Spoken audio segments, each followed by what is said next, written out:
Chat, how we doing? Good morning. Welcome in, goblins. How we all doing? How we doing? Friday. It's Pizza Friday. It's Pizza Friday. I don't know if I'm having pizza tonight. We went and did some shopping last night and accidentally ended up in McDonald's, so I don't think McDonald's one day, pizza the next day is a great idea, but it's still Pizza Friday. Could have something to do with why I woke up with a stinker of a headache this morning, but shower, a dog walk, it should be fine. We should be good. Follow the new food pyramid. Say what? New food pyramid? Rip decors? Wait, what have I missed? What have I missed? But yeah, it'll be fine. It'll be fine. Get some coffee on the go, and we'll be all good. How's everybody this morning? We chilling? I've titled the stream today testing the leveling of Midnight Professions, as I think now I know a lot of stuff clearly isn't finished, so like material quantities, but I think it's a good time to start looking at just what is it going to take to level them. We control F lumber. Hang on, you're talking in code here, mate. What? Talking in code. What's going on? What's going on?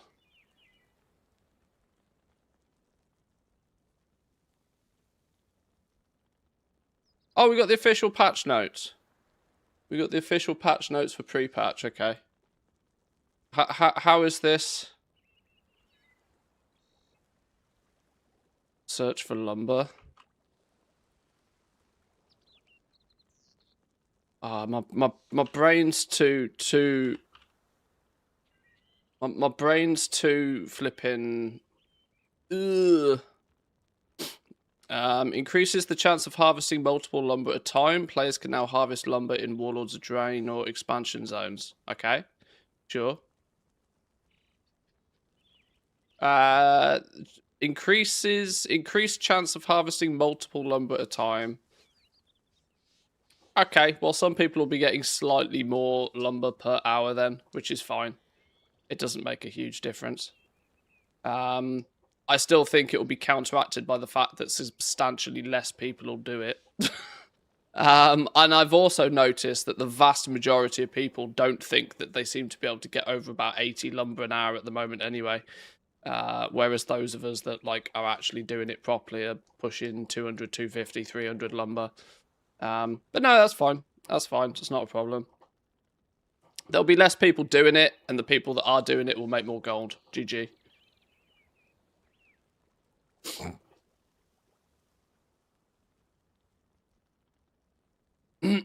Just Control C, Control V, what other people do. Yeah. That works occasionally, yeah. But no, this is fine. I don't see. I can't imagine it's going to be huge anyway. To be fair, this is coming with pre-patch, not midnight, so it will sort of give people in the. It will slightly, maybe, possibly give people the incentive. But what do you actually think is the chances that most people will even know that this is a patch note? No, I'm not too bothered by this. I'm not too bothered. If occasionally you get 2 and occasionally you get 3, a little bit more often, it probably won't make a huge difference. Should we say like 10, 20% more lumber an hour, maybe? I think it'll be fine. It'll be, like I said, I think it would just be good for those people who are still farming lumber. Far too many people, I think, have already given up, so. Slightly political, but still funny. South Park did it as a joke 11 years ago. Dietary guidelines. What? Okay. Go all in on meat and dairy. Right. New food pyramid that stresses protein and whole foods and calls for an end to end the war on saturated fats. Whole foods, proteins, healthy fats. Unveils a new food pyramid with red meat, cheese, vegetables, and fruits pictured at the top. Guidelines will set limits on added sugar and encourage diets that include meat and dairy. Protein and healthy fats are essential and were wrongly discouraged in prior dietary guidelines. Oh, is this your pyramid? We're reclaiming the food pyramid and returning it to its true purpose of educating and nourishing all Americans. New food... Well, it's not a pyramid for starters, because it's fucking upside down. The new food pyramid replaces the My Plate icon and turns the old pyramid on its head. It's not a pyramid anymore, is it?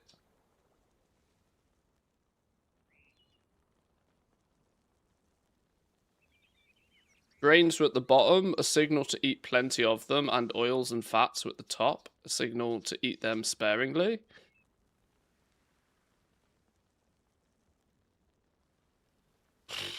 Meat is back, baby. Yeah. I mean, I don't know. This looks...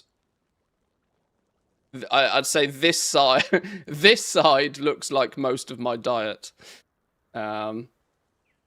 If we were to take this same image and rotate it by, like... You know... It's not a pyramid when it's upside down, though. I don't care. I don't care. There's part of me that's tempted. I mean, it doesn't matter, does it? It's happening next week. It doesn't matter. It's literally happening next week. What's the point of testing it ahead of time? What it is, what it is. It is what it is. That's quite simple.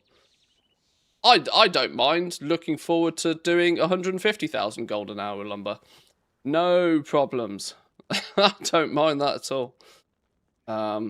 So many people have given up with farming lumber already, or have taken one look at it and said, not doing it, then more room for the rest of us who want to go out and make gold with it, I think, which is fine by me.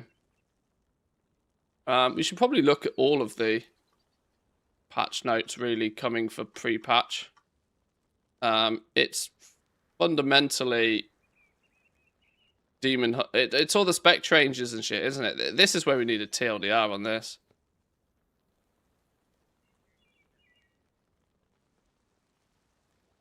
The Demon Hunter spec, transmog updates, housing updates, UI interface, stats squish and item squish, EVP training grounds, the event that doesn't kick off actually for a week into it, all the class changes, the dungeons and the raids, the housing changes, the items.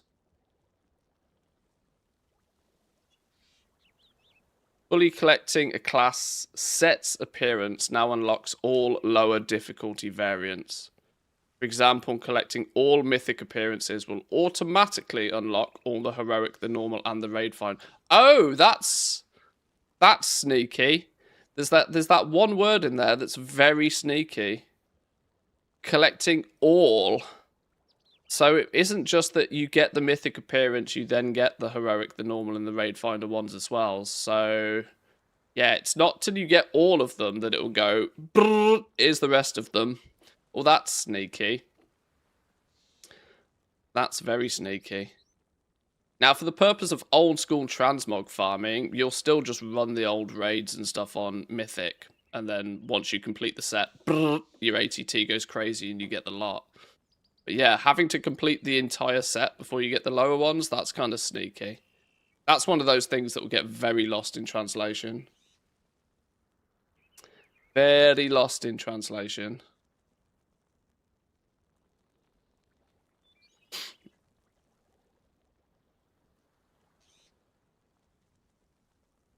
But yeah, for farming old transmog, that's cool.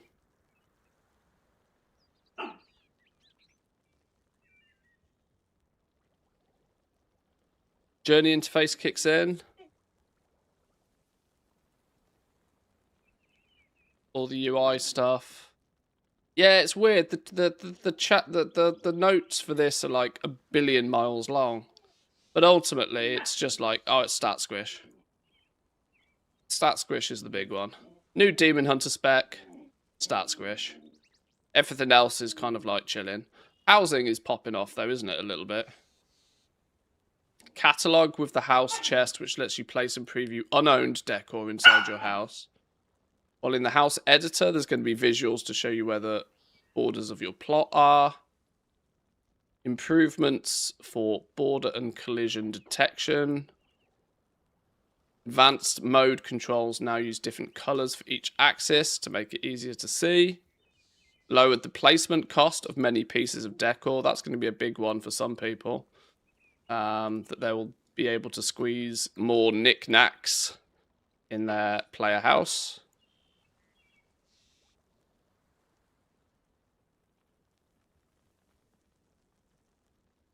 This is cool though. I'm gonna have to find some flipping. I'm gonna have to find some roots for wad trees.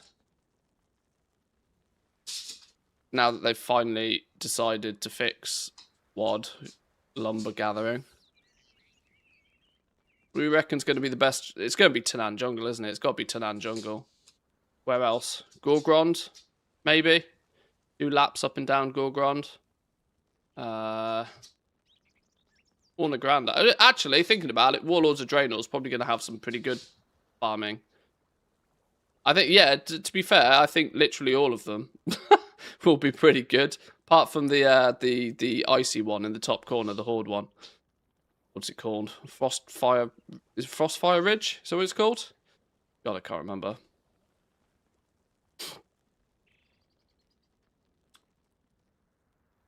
Yeah, that's cool though. That's cool. Right. What I want to do, and I want to make sure I do this. Do I want to do this quickly? No. I think we're going to start figuring out how to level these professions.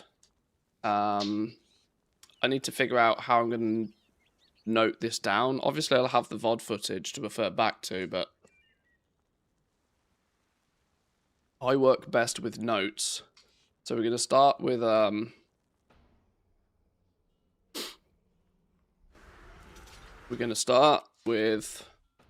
crafting.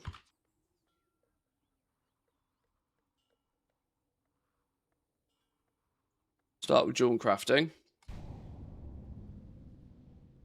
We're going to see how we level this bad boy up.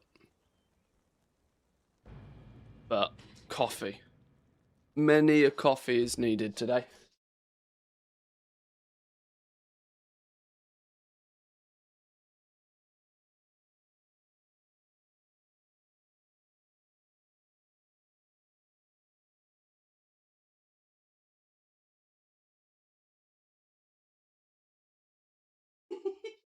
I'm alive.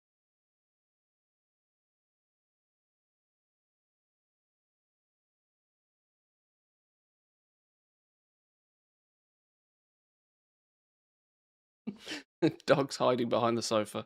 Alma's behind the sofa, and Sullow's like, "Where have you gone? What are you doing behind there?" Is it still not logged in? I walked around the studio for 5 minutes and my game's still not logged in. What's going on here?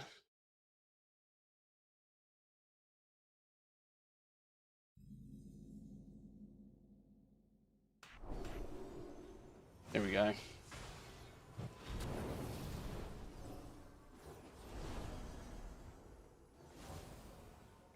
Champion, Zalatath and her devouring host lay siege to the Oh sun. god, all my add-ons. Has chosen you Turn to everything defend off.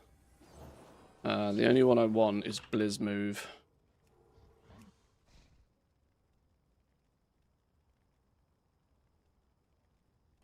Tested Pit of Salmon last night. You can't run the dungeon without being level 90 on Heroic. Tried it on Normal. The inside of the dungeon changed. No NPC to talk to enter the legacy mode, nor could we see another entrance to enter the alternative version of it. Okay.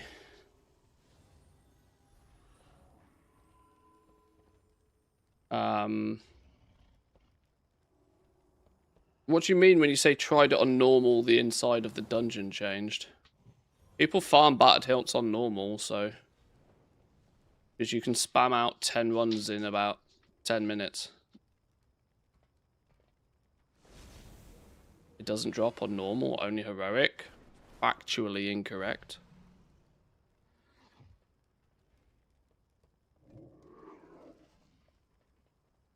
Unless it's ever been changed, that's not the case. It definitely drops on normal.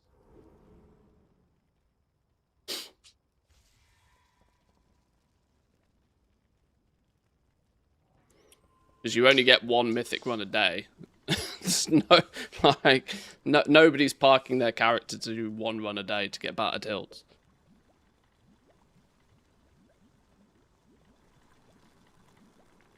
Drops on all three of those dungeons though, right? Not just the pit. Technically yes, but it's only really Pit of Sauron that's easily farmable. The third one's gross. I can't remember what the name of the third one is, but that city wave thing. There's no mobs to kill, it's just, you know. Third one's gross. The first one is too linear and not enough mobs. People use Pit of Sauron because you just round up everything at the beginning and nuke it down and reset. You do it on heroic, you just don't kill the bosses? Is that just an easier way? Okay.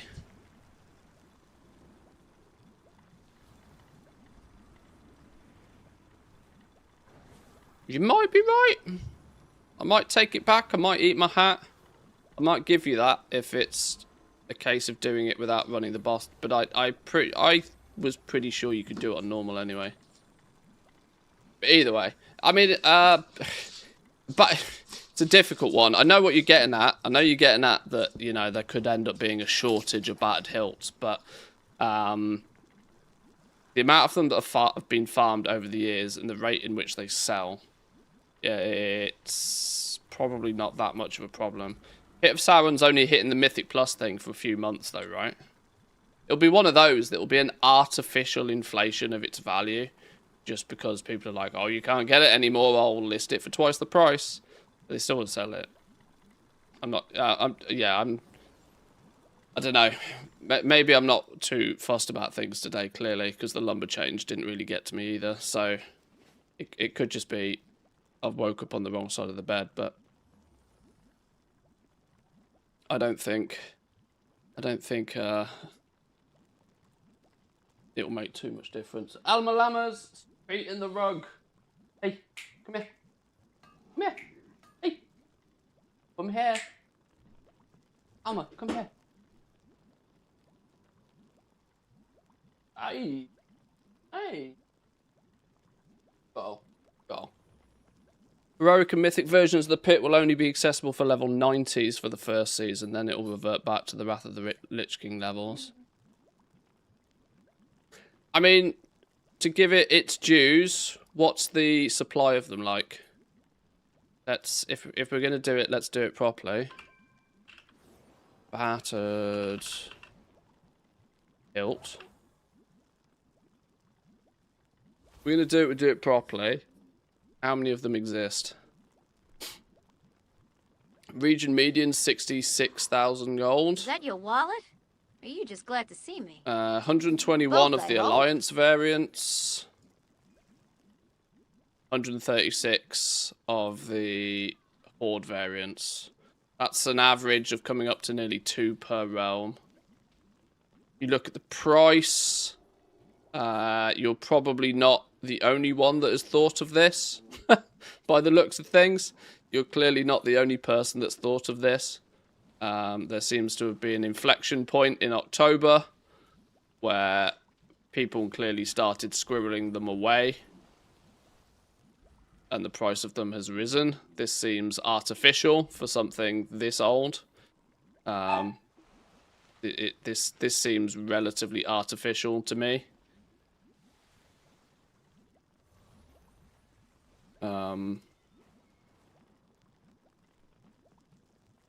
With a similar-ish pattern on both of them. Supply seems to be dropping, and you could argue the supply will get even less. So, sure, maybe. The average price of one is peaked above 80k. With the region median being 66,000 gold, which for one of those, to be fair, is absolutely bananas. I couldn't tell you what the sale rate or other TSM related stats are in these. I don't have them to hand. I'm not logged into retail, but I mean, sure, give it a go. Farm up a few if you want. The problem is it's one of those one-hit wonder farms. You make gold if you get one, and you make nothing if you don't. You're putting all your eggs in one basket, which is why I've always kind of thought it was, you know, not super worth doing. So Tyrion, thank you very much for the 13, though, by the way. Good morning. Welcome into you. Rugs are not for chewing, then why are they needed? These dogs were chilling. These dogs were fast asleep like 2 minutes before the stream started again. 0.046 sell rate. 46 out of 1,000 listings sell.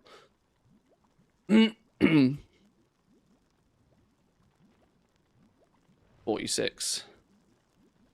I mean, it's not bad.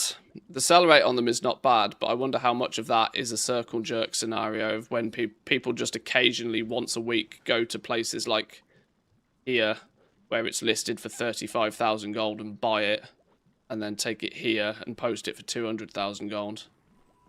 It's probably on I would imagine it's on a sniper list, right? I'd imagine that the battered hilt is on every single person's sniper list.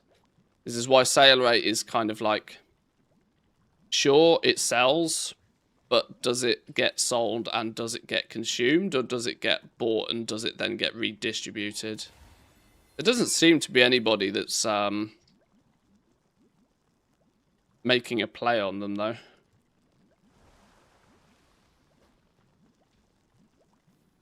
There doesn't really appear to be anybody making a play on them, although this 66,133 is pretty sus.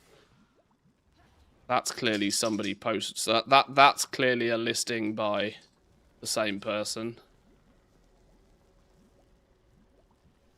Other than that, I mean, I'd go as far as to say 66,000 gold is pretty modest of a price. I don't know. Sure, give it a go. If you're bored. If you're bored, go spam a few hit of Saren runs. Let me know how it goes. Is anything else from there at all worth anything, though? I mean, I can't imagine the cloth is worth anything, right? Frost weave cloth. 57 silver repeat. No, you're getting not even cents on the dollar for anything else in there, so the rest of it's useless, but give it a go.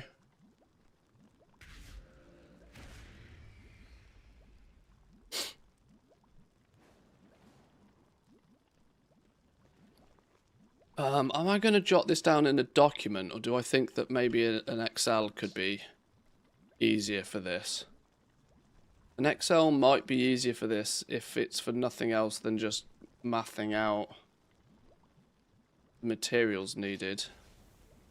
Or do I, at this early stage, whack it in a document? I think I whack this in a document.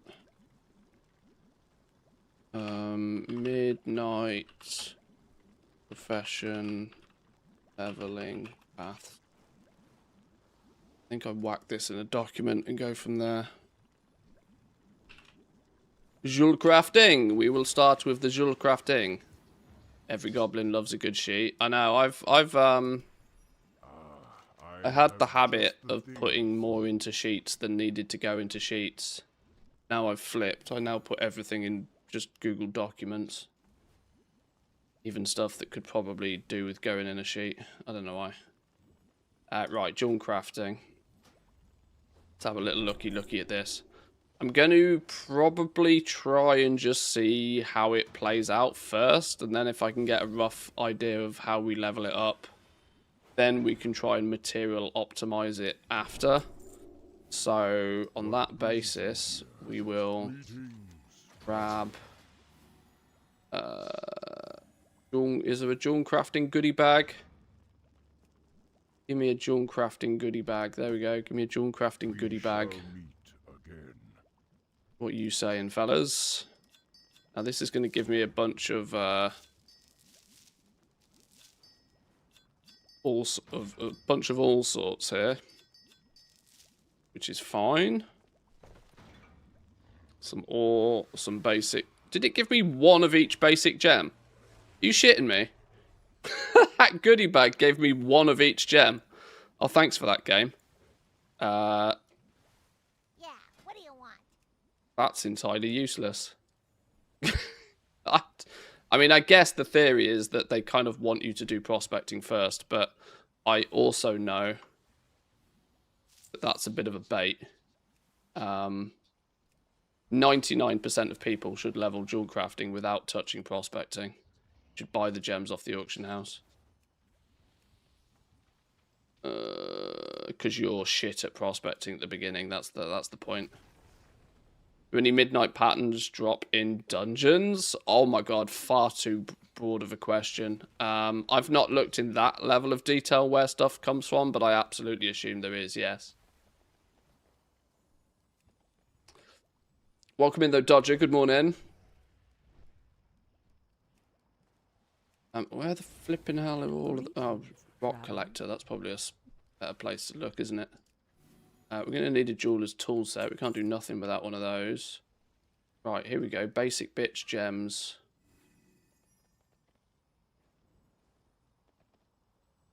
It gave us 1, so just give me 99 of everything.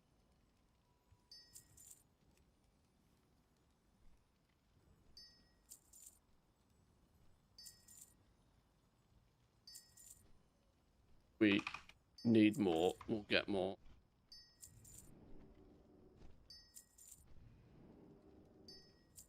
Got the gem dust. Kaleidoscopic prisms are a crafted item. So we'll craft those if we ever need them. Although the same logic does apply. Most of the time you should just buy this stuff. Where's the stone and the glass? Let's just kind of assume we've done a bit of prospecting or we're willing to buy the materials. May the eternal sun shine upon thee.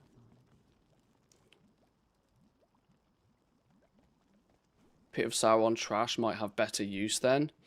Oh, I see what you're getting at. In terms of, I suppose. The thing is, though, is by the time it's level 90, you're probably not going to be able to, you know, grab all of the trash and nuke it down, are you? Because it would be heroic. It's not like there's a follower dungeon version of it. Heroic and mythic level 90 dungeon. I mean, I'm sure you'll have Guardian Druids and Blood Death Knights probably rounding it all up, maybe, possibly. They might need a pocket healer.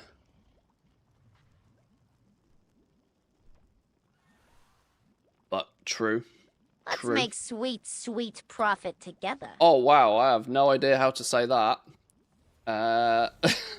Zeeth? I don't know how we say that, but thank you very much for the sub. Appreciate that. Good morning to you.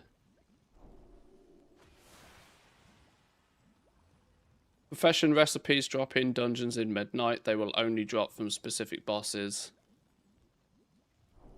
It depends if there's any that are sort of tagged as world drop sort of thing. But yeah, you're right. Yeah, there might be some in. Who knows? Who knows?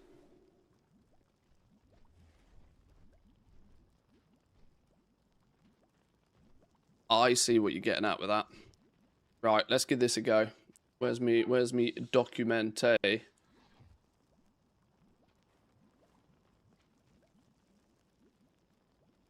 Oh shit, I was meant to make a copy. Whoops.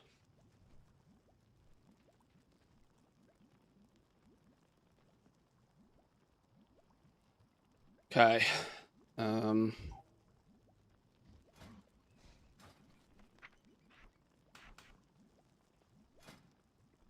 Peace, friend. So, we are likely forced to do at least some prospecting. Of course we are. To get to the first 5 skill points. But from that, maybe the first 10. But from that point on, you're probably not going to be prospecting much else. Oh, does the box of rocks give quality 1 stuff, by the way, on the beta? Is it the same as the flower thing?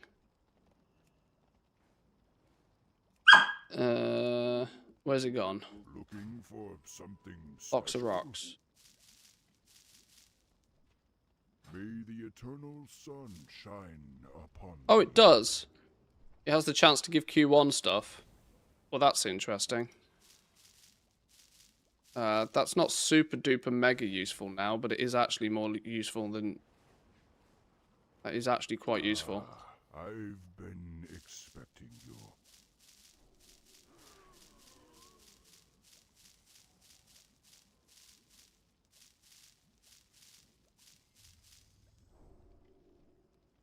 Ancestors watch over you.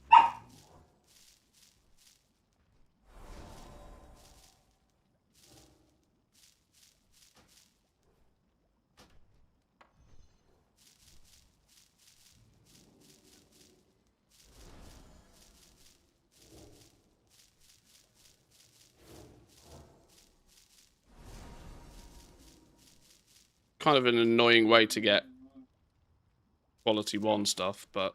but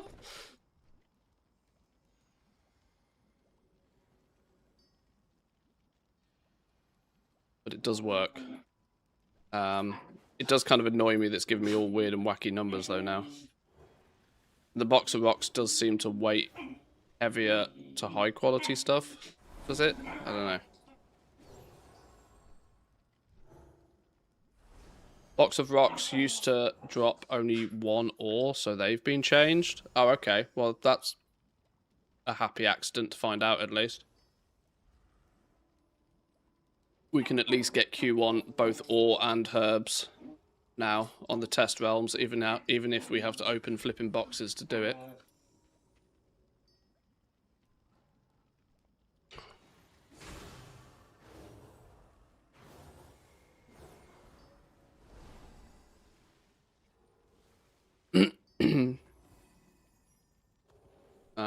Okay, let's go with that. Let's go with that.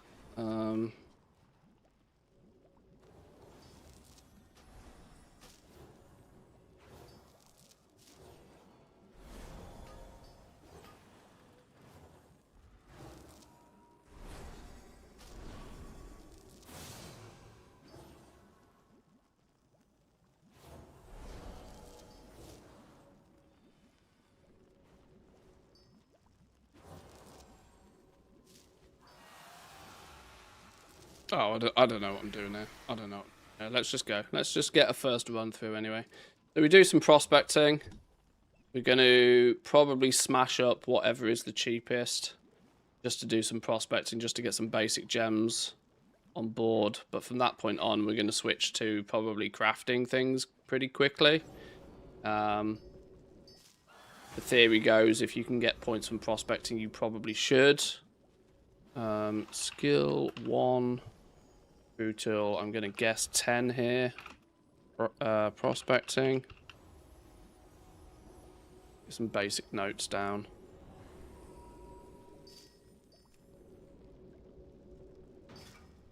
The winds. We learn crushing instantly at 5, which is going to be necessary to get the dust we need, probably. We also get the vial at rank 5. The likelihood is that the vial will probably be a cheaper way. But most people are just going to do some prospecting because it's easy to continue to do. Just smush 200 ore, for example. Until you got 10 points.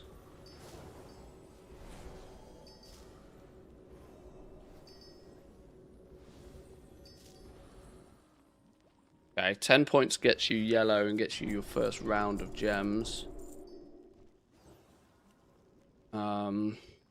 Single gem dust and a single gem.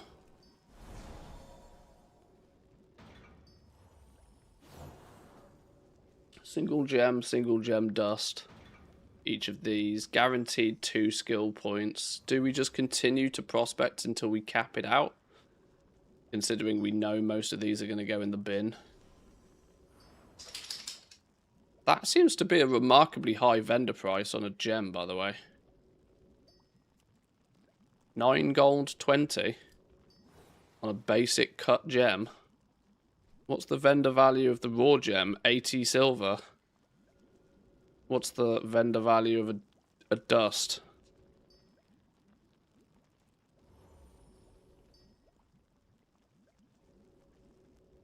No, 4, because that's stacked, isn't it?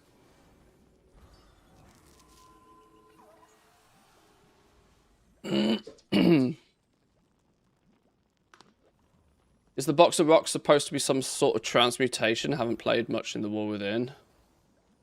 Easy way to convert rank 1 to rank 2 mats. If it's profitable, time will tell. I've not looked at alchemy for a while. Is it on a cooldown though?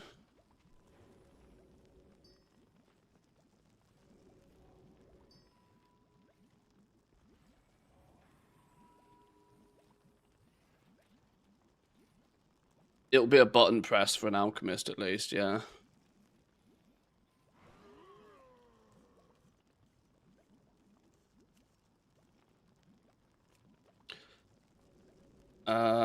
Okay, I think the common path here is just to blast a bunch of... Okay, it goes green at 12, 13, 14, 15. Prospect a bunch of ore to grey out prospecting. It's not like you won't use the stuff. Are you eating the wall, Solar? No, hey.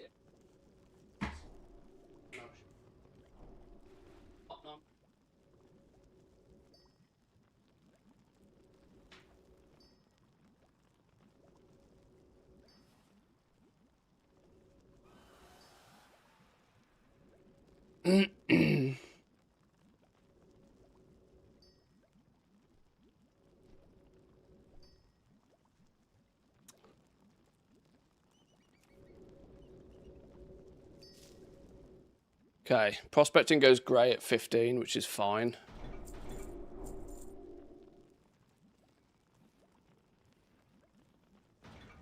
That's going to go through a bunch of ore to begin with, give you a few gems to play with to begin with. You're then going to look to step into crafting something that's going to give you guaranteed skill. These gems still do. We're going to need to get to 20. Can we push these past...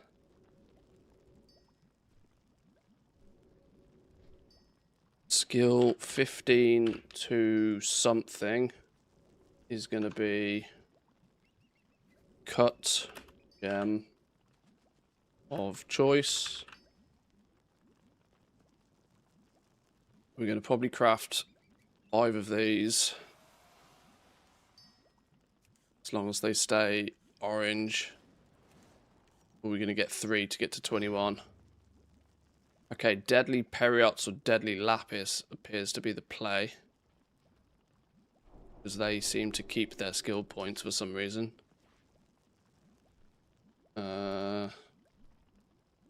Deadly Peri Dot or Deadly Lapis.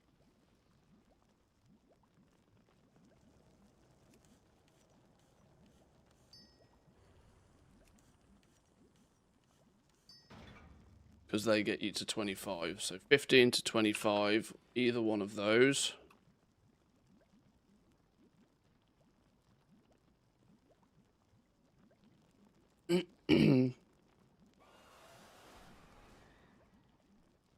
Five crafts, roughly.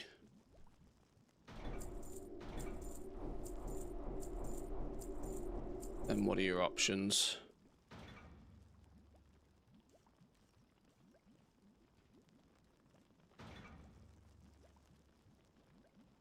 Aren't those already from talents, or you have nothing picked? No, this is completely. This is a completely virgin jewel crafter. No points anywhere, nothing. Just trainer recipes for now. At 25, you want to consider first spec tree.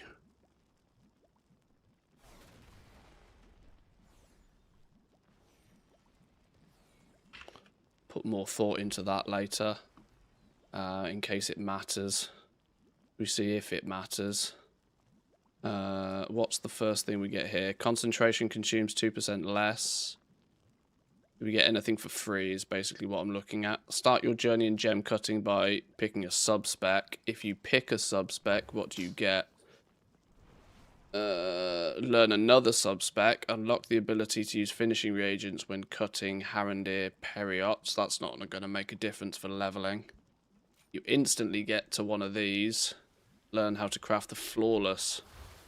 So just by unlocking Glamorous Gems, you get to pick a Flawless cut of your choice for no knowledge point cost.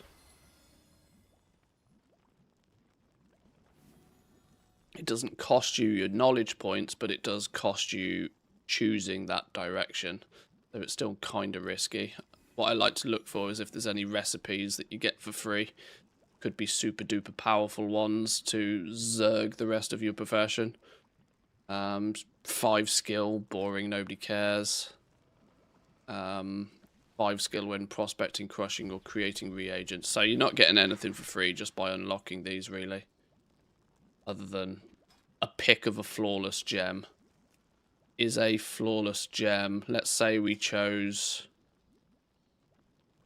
Let's say we went this way and just picked up Flawless Deadly Peridot. Flawless Deadly Peridot. These do guarantee you skill points, and there starts to be the theory that you could just start banging these out to level, and we'll see how far these go. We'll keep our eyes on these if any of the other stuff becomes less of a good option. But we don't need to be spending this much on skill points right now because there's cheaper options. Good morning, Lady Daisy. Welcome in. Good morning, good morning. Hope you're well. We're testing some professions today. Going through and seeing just what the leveling path is like and if there's any clear and obvious stumbling blocks. I'm quite renowned at this point for putting out leveling guides nice and early in the expansion, and they do well for me across the entire expansion. So even though it doesn't feel as important this time round to get this bar to 100, I know there'll be enough people that will want it full, that it's worth paying some attention to. We in theory can then craft any of these really using any gems. Unless we want to do a Gleaming Copper Bands. Gleaming Copper Bands could be an alternative way, because I still feel, early on at least, your gem dust and your actual gems, at least these you might be able to flog them, or disenchant them, or do something with them. Weirdly, look, level 81, vendor price of 2 gold. These gem cuts have a vendor price of 8 gold 70. I can't help but think that these are going to get their vendor price nerfed into the ground. There'll come a point, right, where just straight up vendoring the... You'll... Please don't tell me that's by design, Blizz. There's going to come a point, because you're going to prospect en masse in order to get the diamonds. Because diamonds don't come through blasphemites through alchemy anymore, so you're prospecting to get diamonds, which means you'll have an awful lot of waste gems. Are you going to spend time smushing your... Are you going to shuffle all of the materials into cuts to just vendor them? God, I hope not.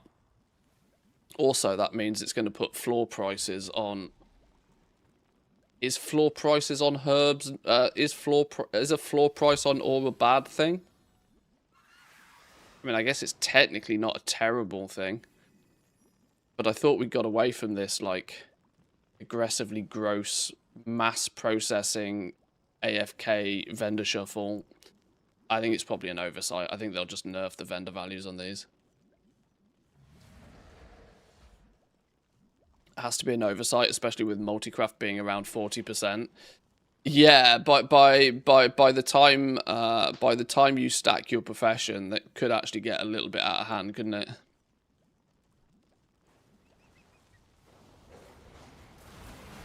On live, I would also check Patreon orders to see if there's something of value to get whilst leveling. Yeah, if you ever get any, and if you get stuck at any point where there's not a good option, that's quite a smart suggestion.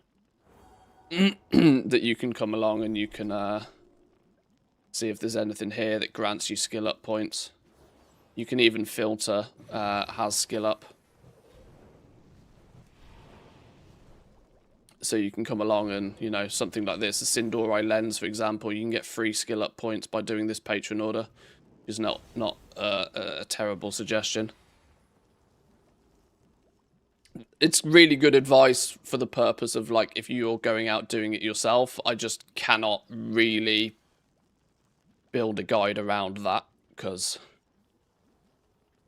you know, it's not a guaranteed way. But yeah, when we hit probably skill 60, it's like, look at your patron orders, see if there's anything you can craft that can give you skill there. You'll be clawing at anything you can get until you get to about skill 80, I reckon. Okay, just continue to craft gems. Skill, I'm going to say 25 to probably 35 here. There's going to be a gem cut in here somewhere that will allow you to craft it 5 times.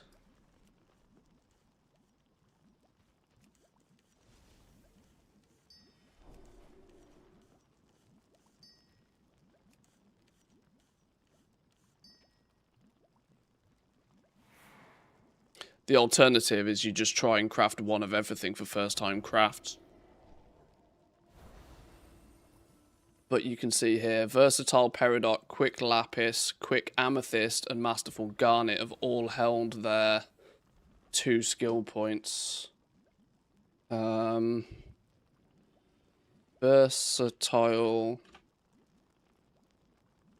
Peridot, Quick Lapis, Quick Amethyst, Masterful Garnet.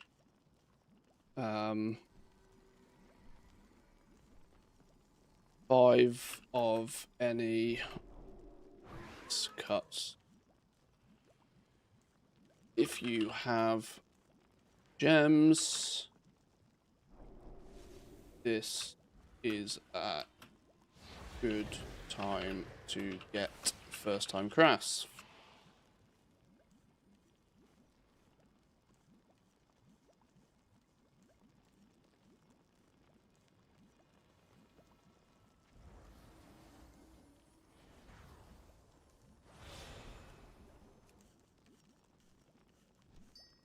You might have got a bunch of these gems from prospecting that ore at the beginning. But 5 of those cuts will get you up to 35.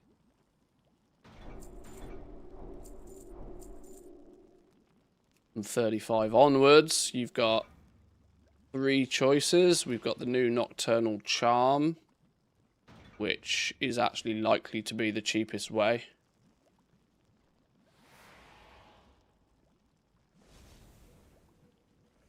I think there's 2 routes here, isn't there? There's either harvesting first-time crafts by making each of the gems using the gems you get from prospecting, but your path might be a little bit randomized. Or there's the alternative of just spamming rings until you get necklaces. There's the jewellery crafting route, which we'll have to consider as an alternative option to see which is a better plan. Skill 35 to, I'm going to assume 45 here at this point. Burst Garnet.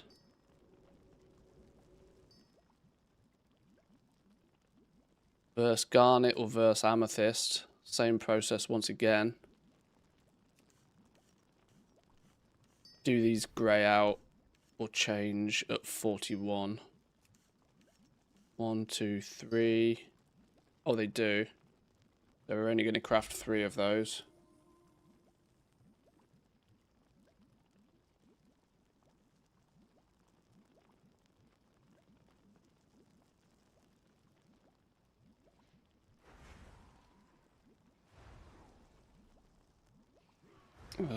Versatile. Can't type today. Versatile Amethyst, or what was the other one? I think it was Versatile Garnet, wasn't it?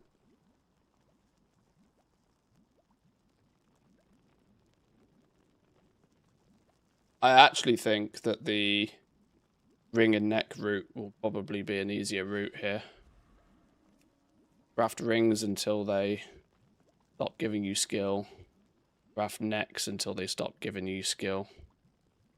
All depends on just how much basic gems are in the first few days.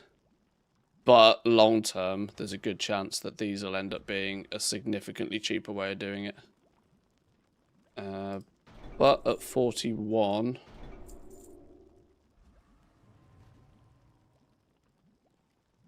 you get here, which gave us what? Kaleidoscopic prism. Big craft for us. Huge monster of a craft for Dawn crafters. Strong possibility that this becomes your concentration bait.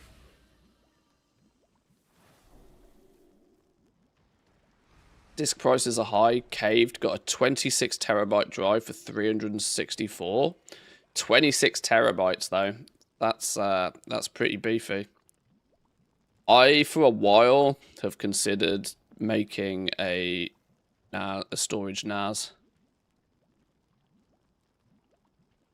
But I would probably want to put, like, 3 20 terabyte drives in it to have one redundant drive. And have 40 terabytes of storage. Or 36 by the time it's formatted. Then I could have a local storage of every single stream in 4K, which is kind of what I want to do. But I know building that is like another 1,000 euros with a price of storage at the moment.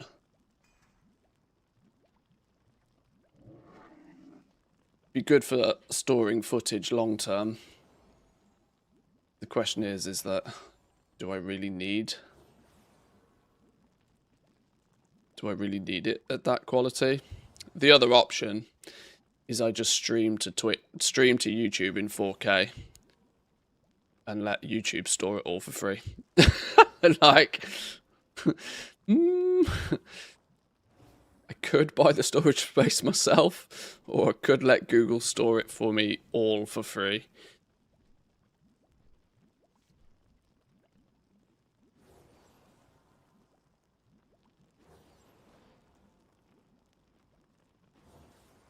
Just waiting for Unify's UNAS.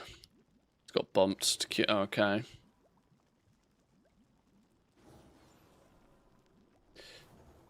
Hardest thing about any kind of raid with large drives is the mental load of, damn, I'm really not actually using £400 worth of drives. Yeah, I know. Yeah, it's difficult, isn't it?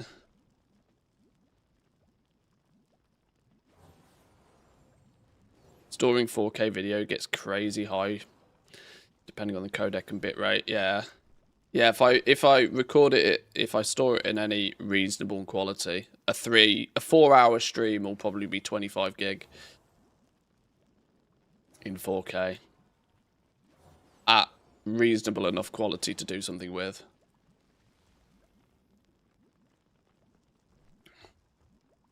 Anyway, squirrels. We're at skill 41. You are going to want to get good at crafting these, and you might throw concentration at these, but I also have a sneaky feeling that this is going to be probably very expensive as a craft for the purpose of leveling. It does give me a sneaky suspicion, though, that you might start seeing a bunch of these thrown on the auction house in the first few days very cheaply for people that do use it as a way to harvest skill points. But this is 99,000 times the better option, isn't it? What the fuck? I don't even know what this is. Hold the chalice for an extended period of time, possibly long enough to give you a stern monologue on your philosophies of the world whilst facing down your nemesis. A wonderful prop for monologues. It has to be part of like some sort of secret or something, doesn't it? Is it 3 points from 40 to 60? Is that literally what it is? You just craft 19 of these? Because at this point, why would you do anything else? It's one of those things that could... Okay. Weird.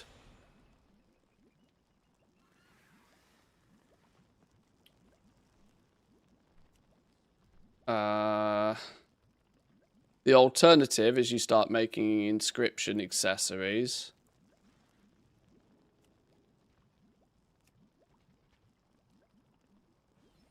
Okay, let's take this slow and steady. We're going to say at least 4 of these.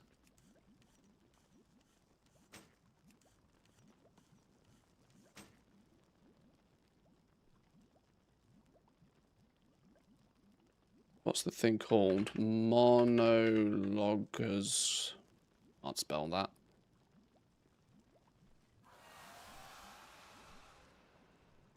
Monologous chalice.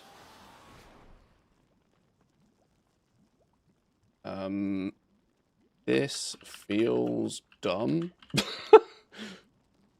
Expect this to change. If not, GG, well played.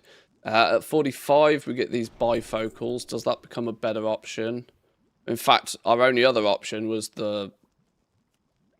this, which is now gone yellow.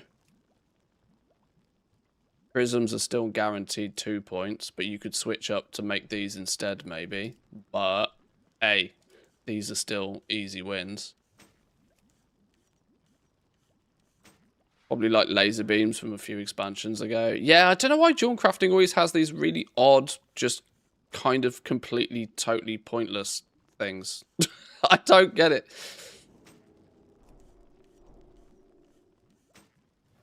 Okay, we've crafted 9 of them now, which has got us to skill 50. Now they have gone yellow, but they're going to be so goddamn cheap. In theory, at least, anyway, unless glass has a bit... Weirdly, glass does actually have a bit of a run. Because everybody needs the glass for making vials to prep for alchemy for, you know, Season 1. Glass right at the beginning is actually quite valuable, but later on down the line it is worth pennies. It'd be really nice to do some proper prospecting testing just to see if both stone and glass are properly just byproducts.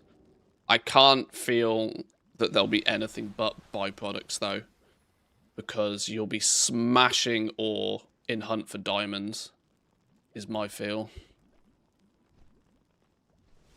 At 50, we get some more flawless gems, which would be an option to craft, but they're going to be slightly expensive, at least relative to 2 pieces of glass. So maybe we are just going to zerg to 60 with this.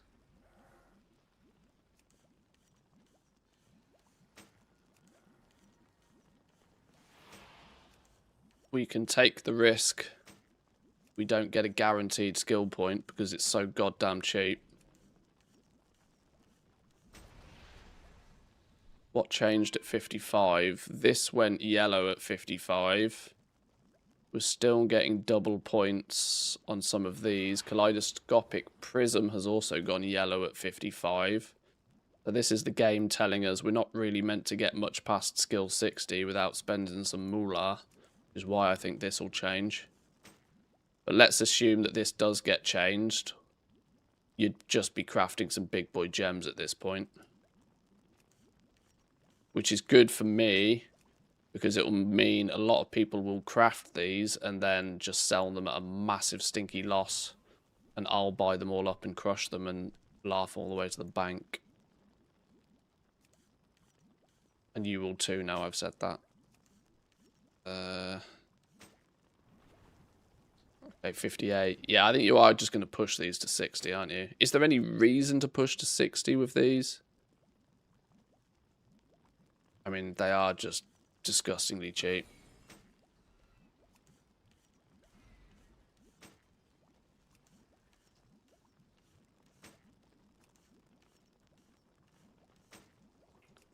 Or you stop at 58 when it goes green. Okay. What did we craft? We crafted 24. So let's just say it's going to be 24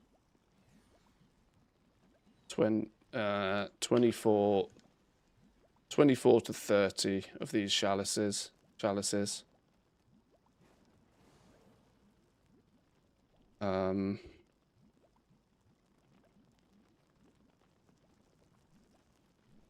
There's yellow at 60, green at... No, sorry, yellow at 50. Yellow at 50. Green at 58. So, numbers might vary. Okay, so where do dual crafters go from 60 points onwards then? You can technically squeeze some more points out of this if you really want. And then are we in the world of... you're in the world of cooldown... Not cooldown, sorry. You're in the world of concentration prisms, but not even guaranteed points. The question is how do you get to 80? Because at 80 you get the jewellery. Not jewellery, sorry. At 80 you get the decor. Question is the brilliant Phoenix Harp. Are these even guaranteed skill points? Housing. At least at the moment they claim they are, but will they be by the time you get to 80?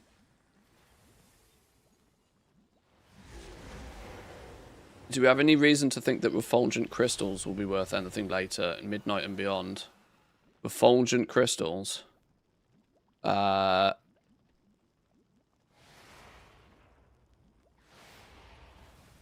really.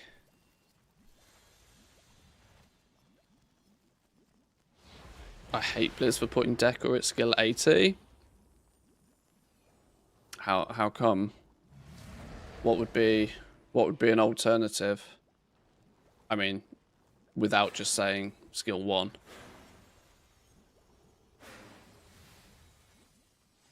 I would actually quite like them, and I think they've done this a little bit, haven't they? They've put some decor recipes behind other sources in Midnight. I kind of get why they didn't do that with the past expansion stuff. But I like the fact that you might actually have to go out and hunt these decor recipes down a little bit. And that they didn't just put them all on a trainer.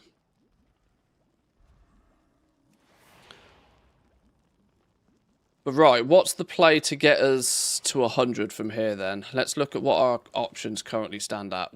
Anything that we've learned from a trainer is basically useless to us at this point, other than just mass crafting some gems and just praying to RNGesus. We'll do that if we absolutely have to, but there's usually a better way. We can blast these to probably 65, but that's not going to make a world of difference. Prismatic focus irises... drops from a boss. This is one of those where it could, emphasis on could, be a guaranteed drop. It could be a 1% drop. Either or, the likelihood is that this prismatic focus iris recipe will be on the auction house. Question is will it be cheap or will it be expensive? You could in theory go and farm it, or you could just turn to the auction house and get it.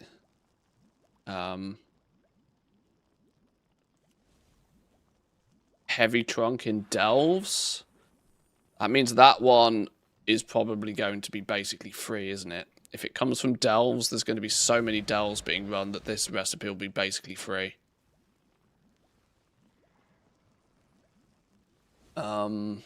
Is it something that people are going to care about? This is the double the gems, double the power, all jewel crafting embellishments operate at double strength. It's an embellishment that will see some use.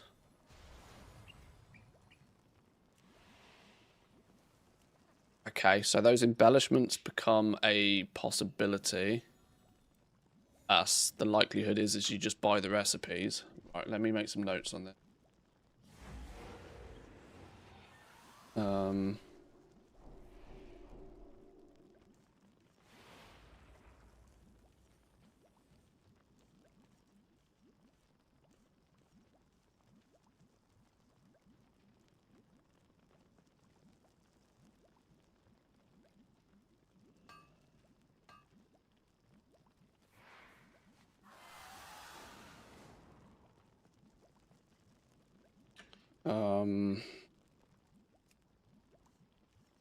Unlocking gems via your spec trees is a no-go for the purpose of continued leveling. Diamonds, though. Midnight dungeons, midnight dungeons, midnight dungeons, midnight dungeons. All the gems seem to indicate that they come from dungeons. Same scenario here, that there is a chance and that being able to pick up these recipes will be as simple as go to the auction house and buy one. You could, in theory, buy the cheapest one and just blast level it.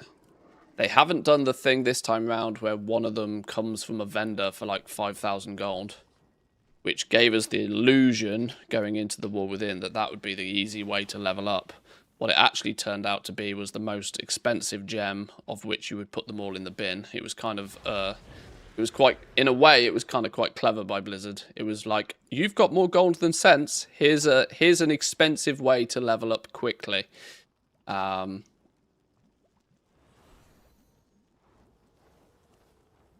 alternatives here is PvP recipes. If you are good with honor, these in turn will also be on the auction house. Yet, what I've come to learn is that these recipes are usually significantly more expensive than stuff that drops from delves and dungeons. Where do we get these ring recipes from? Spending Moxie, Spectre, spending Moxie, and of course not great for the purpose of like maxing your profession, because you've got to wait until people get sparks, or hope and pray that you get easy access to Sparks of Vanity. Oh, I wonder how much of this is gonna. I really don't want to have to tell people, oh yeah, just level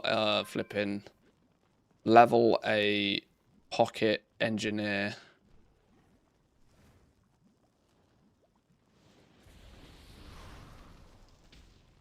The PvP gem recipes are bind on pickup in the War Within. I assume it's the same in Midnight. Are they really? Then how do I have them?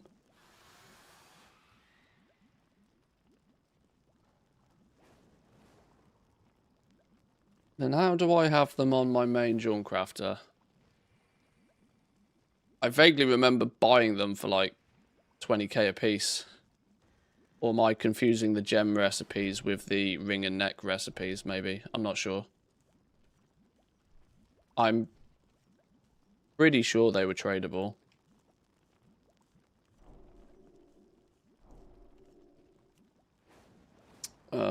Spectre again. Belloren on the Isle of Keldanus. Okay, raid. Go in peace.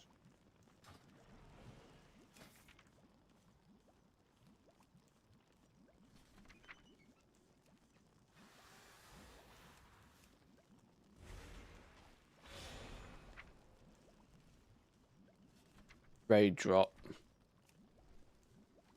The Lassian Phoenix talk. Raid drop, which will mean it's not viable for the purpose of leveling the profession in the first 2 weeks of the expansion, but becomes viable thereafter. Call upon the Phoenix Flames to envelop your target. If your target is friendly, they're healed for a bunch. If your target is an enemy, they suffer damage. They take a dot. Boosted by... Socketed gem color will strengthen the flames by 1%. Well, 1% extra dot is...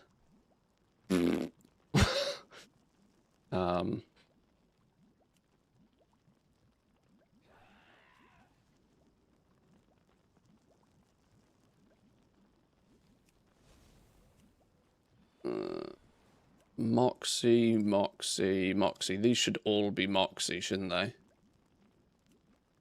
They're all Moxie recipes. Decor, which will either be Moxie recipes or you learn 2 from a trainer. So actually getting to skill 80 from this point on is kind of grim, isn't it? Your options are incredibly limited here. You have diamond cuts. Embellishments should be auction house recipes. If cheap, they become an option. Diamond.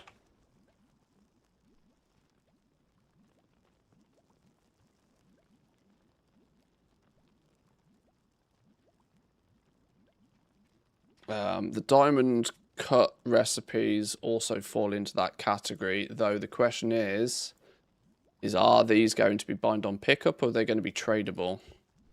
Do we reckon Wowhead gives us an insight on that?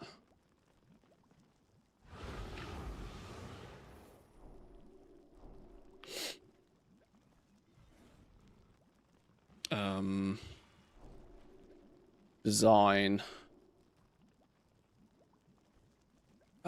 Looks to be tradable. Recipes appear to be tradable.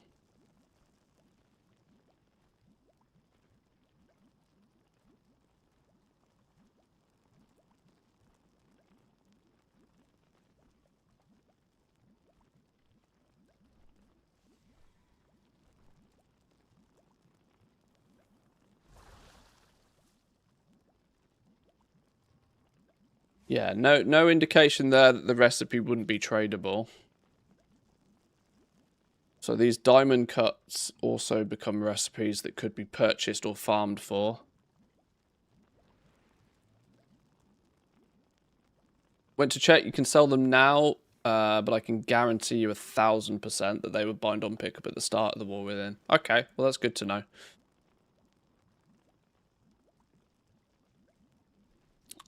Almost the entirety of Season 1 converting Honor into Bloodstones was actually less profitable than buying the Bloodstone recipes and putting them on the auction house at 50% region sale average and letting flippers pick them up by the hourly API update. Was it really? Oh, that's quite funny.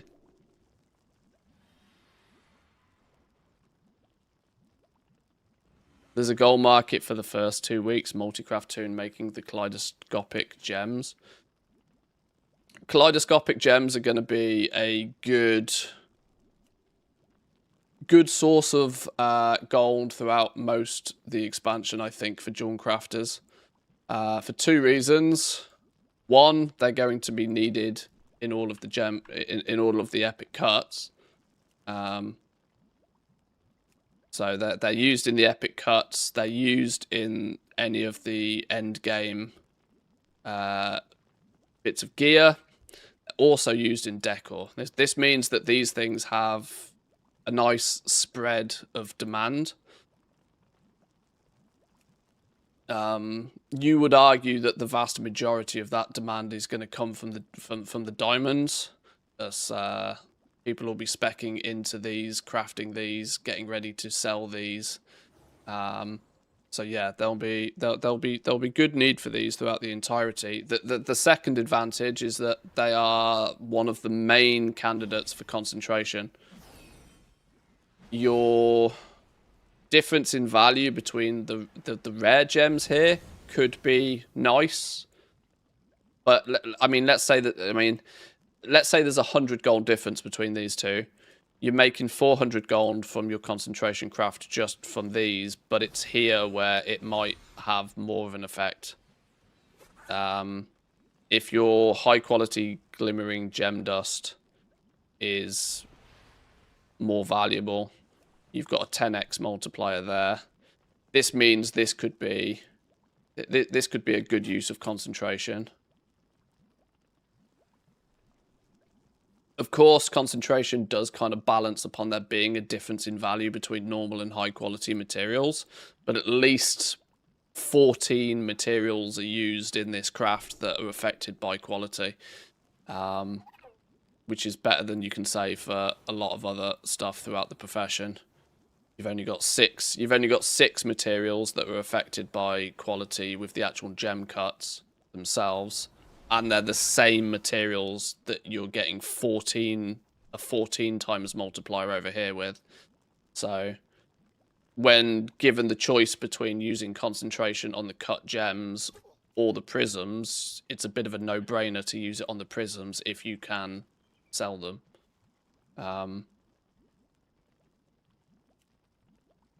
Not to mention, I tend to think long term, the vast majority of the cost of the flawless gems will actually come from the moats, not the gems themselves. But this is just because I'm very convinced still that moats are going to be the bottleneck of the entire expansion.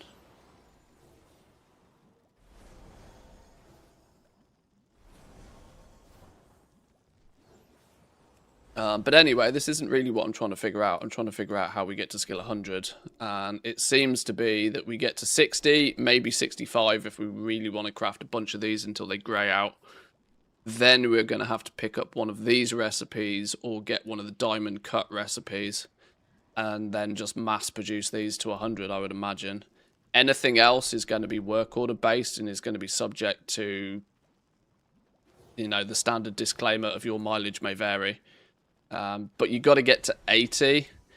Once you get to 80, you can start crafting decor, which I'm hoping that by the time we get to 80, well, in fact, by the looks of things, I'm going to be quite sure that by the time we hit 80, these are going to go yellow as well. So I think an embellishment or a diamond cut is your play to get to 80. So let's assume that you just grey these out.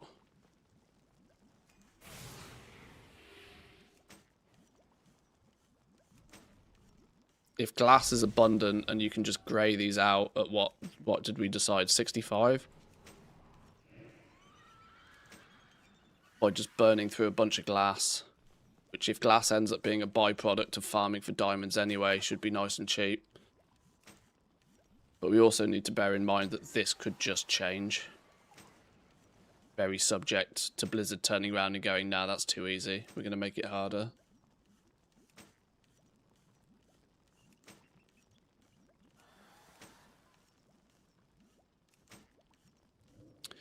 Yeah, I think what will possibly happen if they nerf this as a way to get to 65, these flawless cuts will just flood the auction house in the first few days. Flawless quick peridots, flawless versatile lapis, and flawless masterful amethysts. Put those on your shopping scan. These will be being sold incredibly cheaply, and they'll turn up all the time. These will be what smart jewel crafters will buy to then smush through crushing in order to get dust. Okay, we got to 65 then, and it greyed out. What did that do to any of this? No change. So we need a prismatic focus iris, a stabilized gemstone bandolier, or one of the 4 dazzling diamond cuts.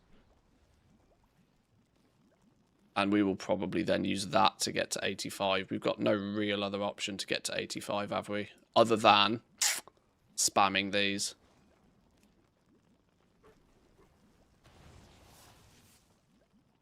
But you're going to have to spam these pretty hard. Can you crush cut gems now? We've always been able to. Wait, can you not? Oh god, if they whoa, hold on. If they don't let you... Oh, snap-a-doodle. If they take that ability... is it because I don't have any? Hang on. Oh god, they're going to be vendor trash if...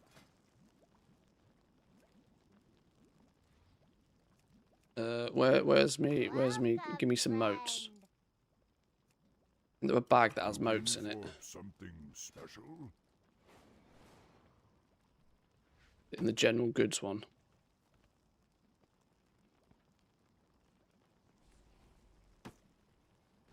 We shall meet again.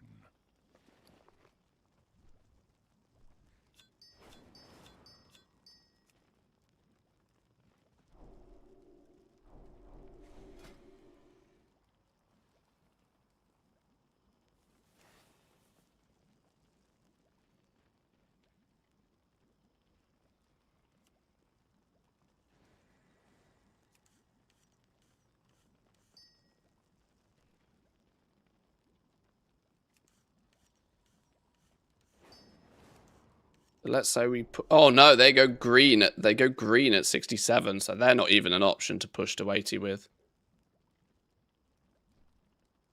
They're not even an option to push to 80. You might be able to, if you're really lucky, push to 70. You need... How many do you need of them to crush? You need at least 3 of them, right?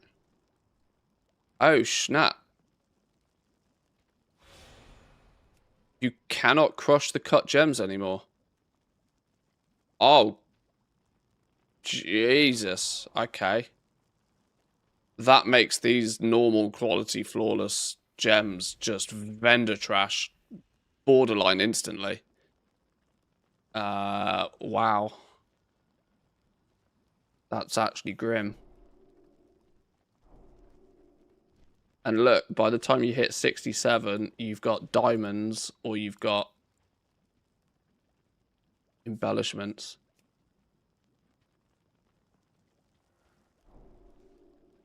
Diamonds, embellishments, or some sort of work order craft.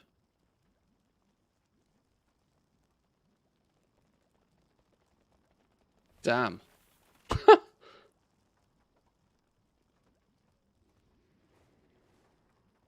Glass only becomes a thing once people can hard craft the vials once they have 90 points.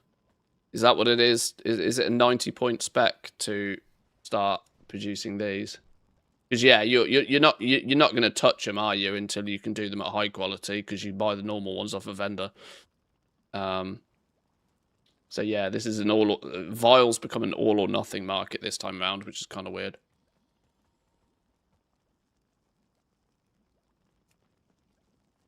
Okay, that makes your path to 80 entirely reliant on you getting a recipe from somewhere.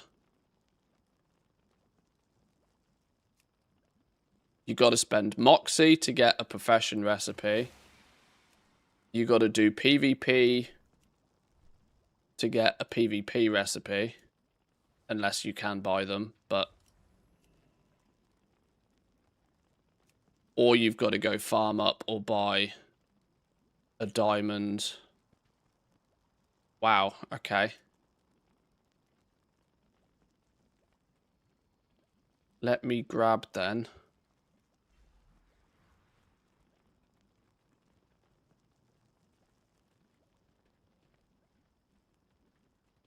Even your kaleidoscopic prism, it's not like you can just slowly chip away at it with concentration either, because even these are only green.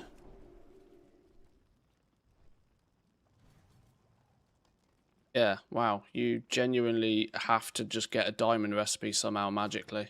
What brings you? Which means you either need to go run some dungeons or you need to buy one. Is that your wallet? Forcing glad to every see me. Jawncrafter who wants to level up to Both, I buy a hope. diamond recipe could make them pretty spicy, even if they're like easy to get as well. Dr. Kroll with a sub, thank you very much. I appreciate that. Good morning. Especially the 4-month resub. Thank you, thank you.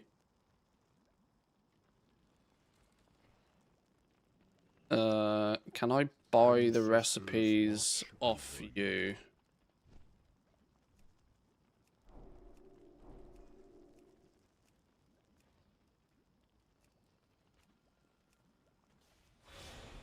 No. Oh, here we go.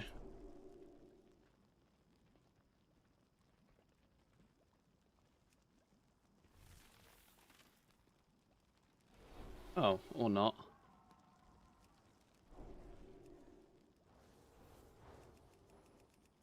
Okay, annoying.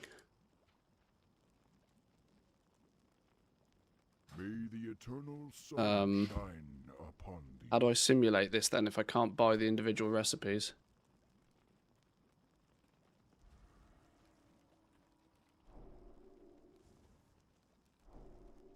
Is it not even possible to naturally level up Jawncrafting on the beta right now?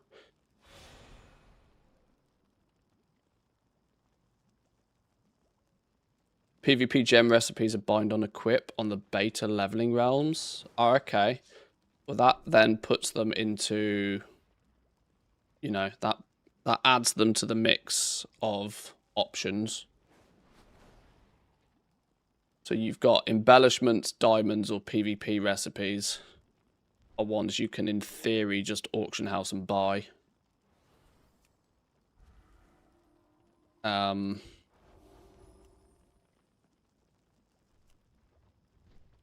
Work orders, Moxie.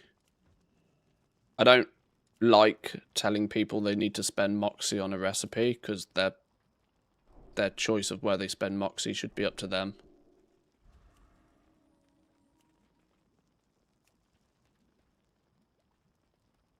Okay.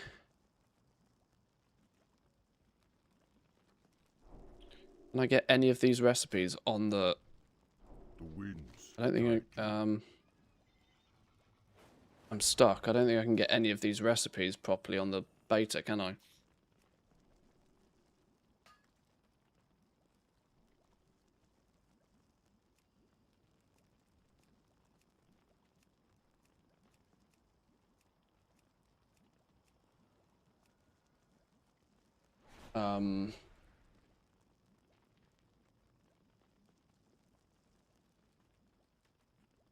I mean, I can cheat.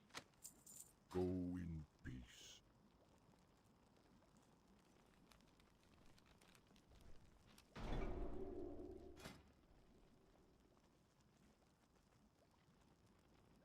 So actually, whilst you're not going to do what I'm doing here, you need Dawn Crystals and Silver Moon weapon wraps.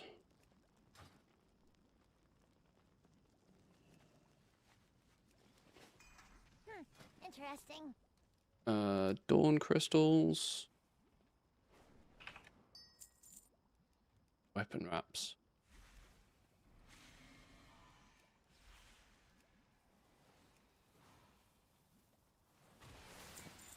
Glad I could help.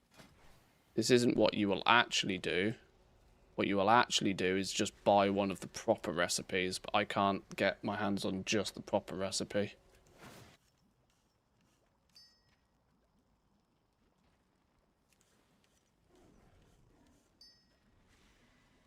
Okay, these are still guaranteed at 70. These are still guaranteed. Ah, PvP ones have gone yellow, though, at 70. So actually, it's still diamond cuts. Diamond cuts or embellishments is still the only reliable play to get to 80.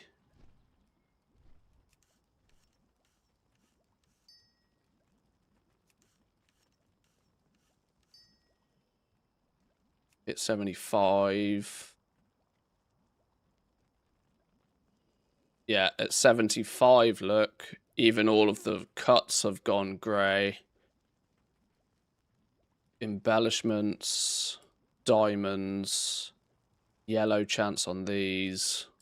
All of this requires somebody to actually expend some sort of valuable resource that I don't like recommending. And oh my god, even decor has gone yellow at this point. So decor is going to be useless to you even when you learn it. I was really hoping that getting to 80, you could then craft decor to get you to 100. Ooh, double grim.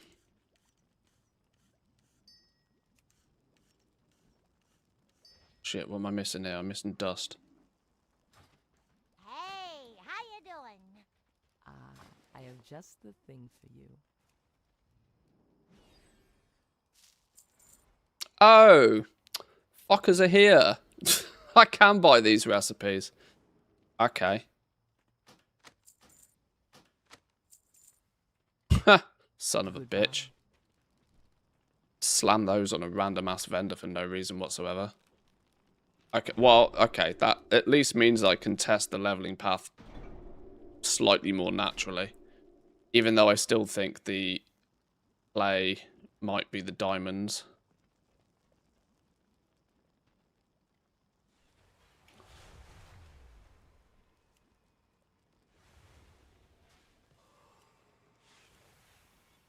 That said, if these maintain their skill up points, these become really cheap for a really long time, don't they?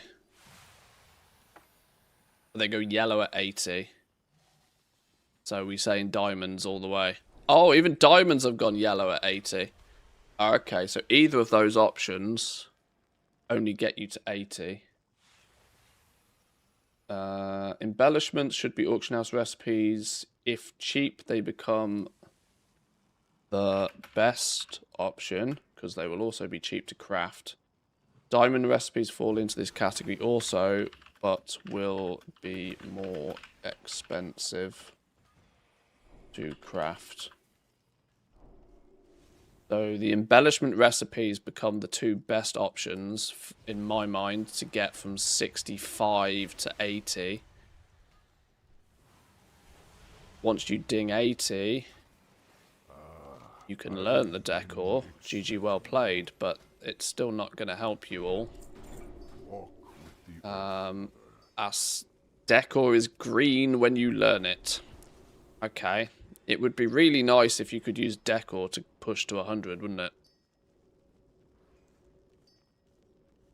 It would be really nice, because at least you'd have the opportunity to sell it and recuperate some of its cost. But no, that's not good enough. To get from 80 to 100, you are going to have to dip into profession tool crafting or endgame gear crafting again. There's no other option. Minus hoping and praying that these go all the way to 100. Didn't blue tools go yellow at 90?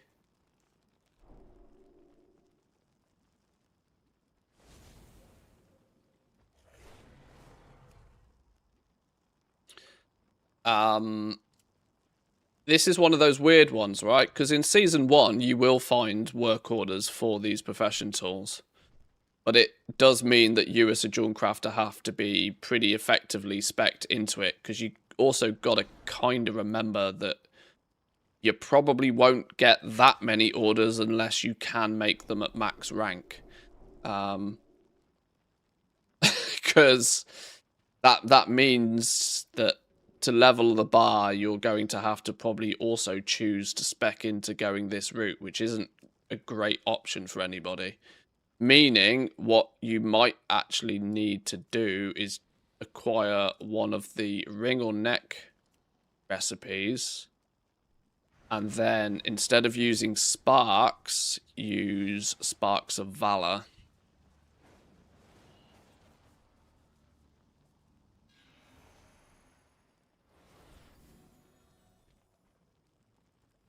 At least the tools, the rings, and the necks are all in the same spec.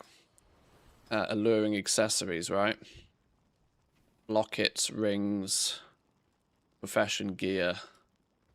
What's the chance that smashing 30 points in here can do something useful for you?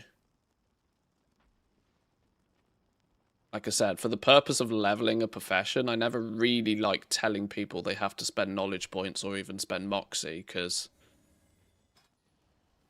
the theory goes that people should want to spec in the direction they want to spec in, and arguably though, whatever spec you choose, you should have a path to 100%.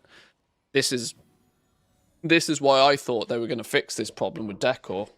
I thought they were going to use decor as a way to like do what you need to do to get to 80, but from 80 to 100 you can farm some lumber, craft some decor, and that will get you to 100. And that basically means whichever spec you choose to go down, whether you go crafting gems, whether you go crafting necks, whether you spec into diamonds, whether you spec like whatever direction whether you spec into like hard prospecting, whatever spec path you choose, you have a relatively generic path to 100 at least, even if it is going to take you time to farm lumber.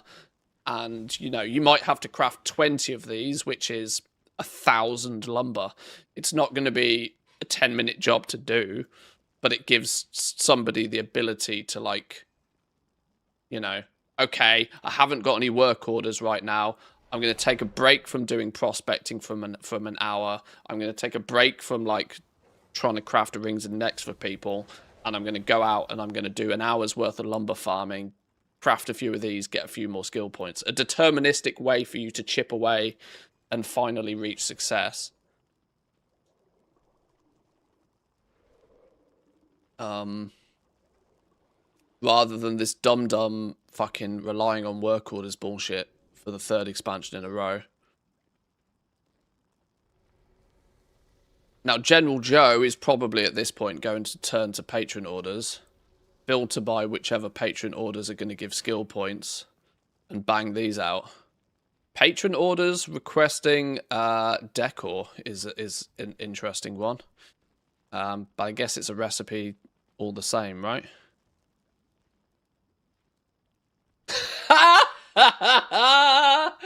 Oh no! Oh no! Oh no! Okay then.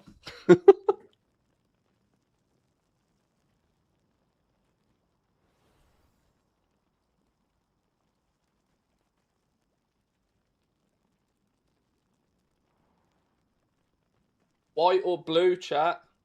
White or blue? What we saying? White or blue?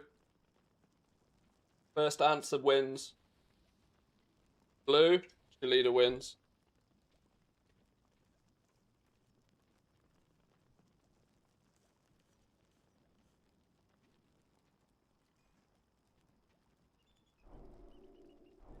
Mix them?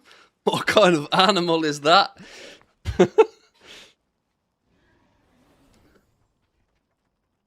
Okay. Well, even patron orders patron orders are gonna steal all of your lumber. Oh, but for one flipping flicker, for one knowledge point.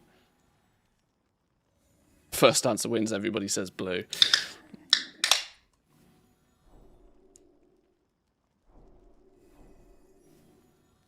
Wait, they've printed the label wrong. They've printed the label wrong. Or have I... Wasn't the ring pull usually on top of the logo every time?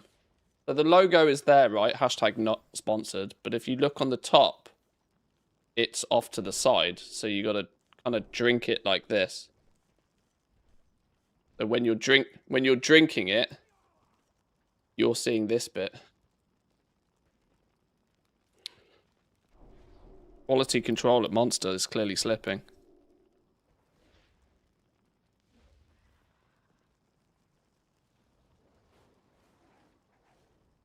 Knowledge point locked behind 36 lumber. That's great.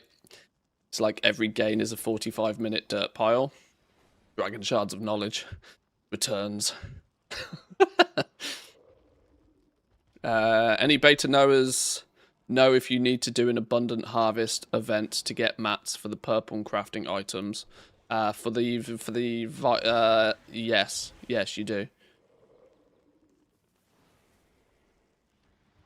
It's a bind on pickup reagent, but it still seems to be optional in work orders, weirdly, at the moment. Never seen the orientation of opening being a thing. Oh, I always thought they were quite careful with that in order to make sure that the logo always pointed the right way. Maybe they're not as careful as I would be. Okay, that's kind of funny though. Kind of funny in a kind of not funny kind of way. Neither providing lumber. Neither providing lumber.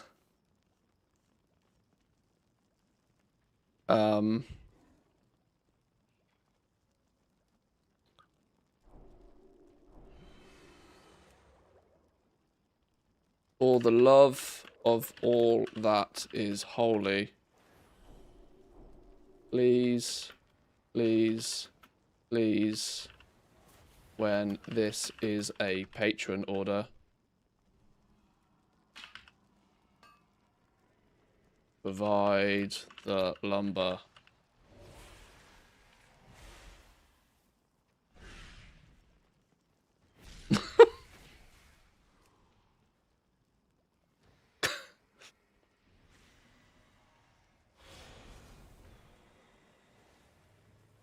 That's going to be, like, offensively annoying to people when their knowledge points are going to require them to go farm a bunch of lumber. Because, you know, it's been slightly annoying it's been slightly annoying for the most part that patron orders often, creep into being quite expensive. But when they creep into not only being expensive, but also require you to go out and do farming in order to fulfill them because they're bind on pickup they're warbound mats. Oh God. It's crafting profession. It's already offensive to some. Well, true. Okay.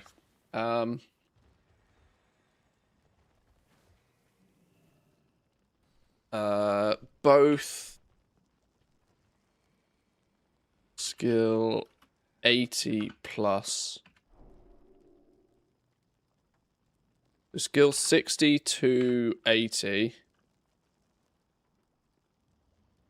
I'm going to say we push these chalices all the way to 65. Just because you can. 65, 80. Embellishments should be auction house recipes. If cheap, they become the best option. Diamond recipes fall into the category also, but will be more expensive to craft. At skill 80 plus, on our path to 100, we are either going to continue crafting these, which I actually think is the play here. Yeah. How far can we get with these?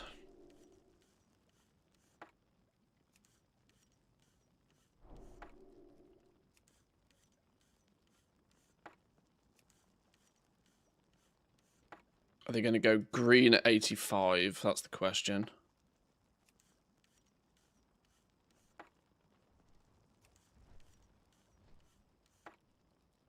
No.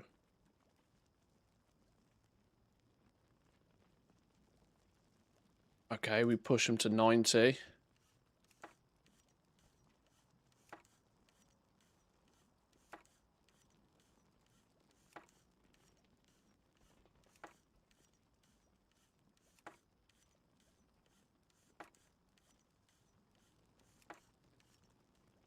Green at 90.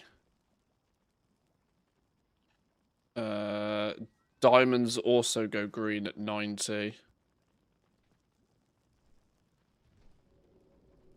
So 65 to 90 we craft, and then at 90 plus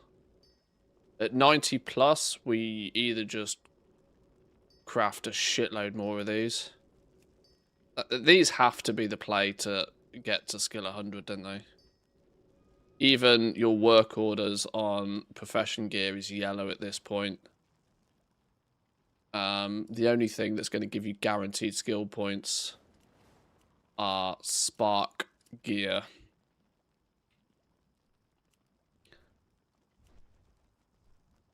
Alluring accessories rings. Can we get to alluring accessories rings without spending too much points?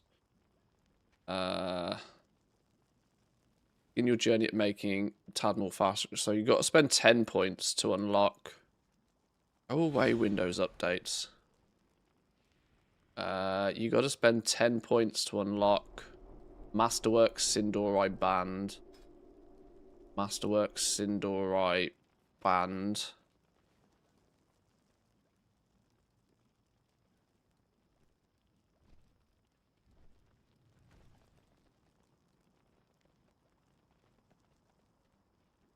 Made me curious. I checked 7 cans of Monster and none of them are the same direction. Oh, wow. Really? Okay. Maybe they've really dropped the ball in the last... It used to be a thing they did. I think Red Bull do it as well. Red Bull, or at least they used to. Maybe standards are slipping. These companies used to spend a good amount of time making sure the orientation of the logos was in line with the can. But maybe standards have slipped.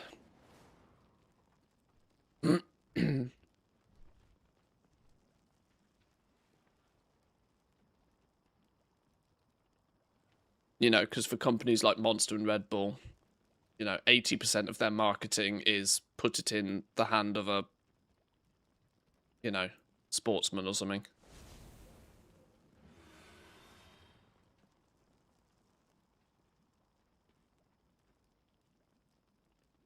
There is always, for the sake of 10 knowledge points, there is always the option of telling people to make the vanity ones. Unlock the recipe for either the ring or the neck, and instead of crafting it for others, which will require you to wait for sparks and orders to come through, you create them with sparks of vanity.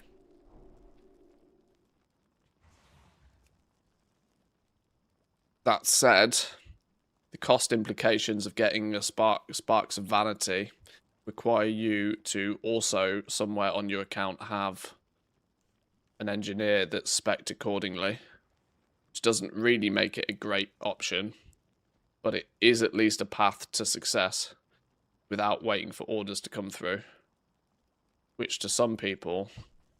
This is why I think they should make sparks of vanity tradable. I think they should let you.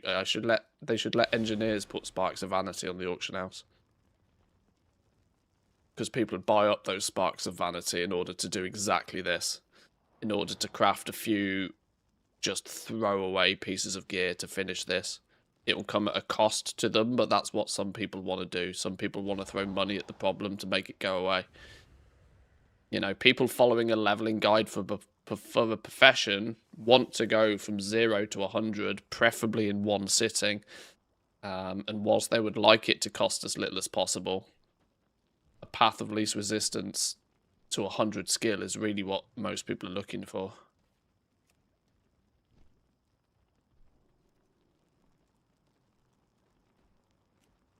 All the epic ones.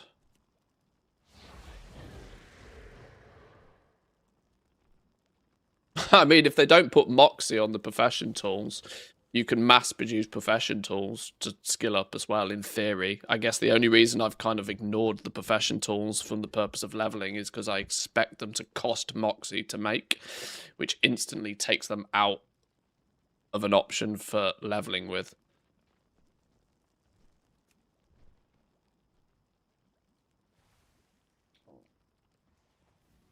Alternatively, you are just farming these as hard as you can. When do these grey out? I bet these grey at 95, don't they? Bet these go grey at 95, giving you basically no option.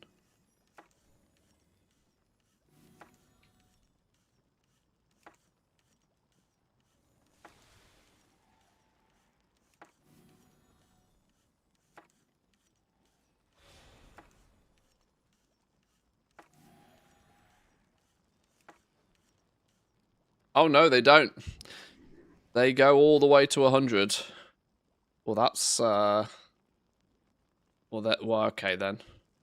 Get this recipe, craft it all the way to 100.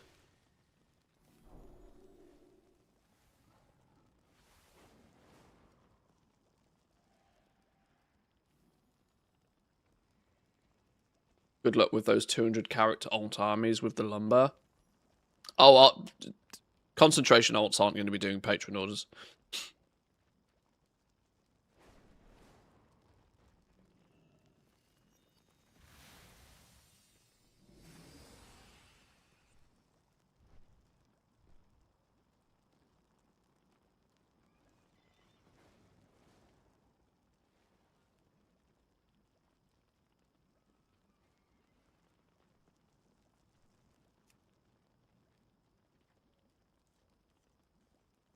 Yeah, even diamonds go to 100.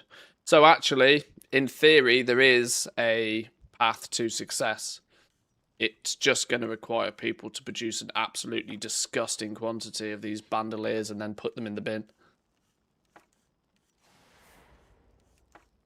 You can go from 65 all the way to 100.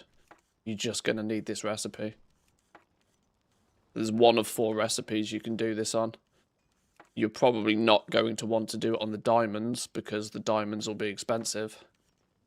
But it will also mean that there'll be an absolute flood of normal quality diamonds.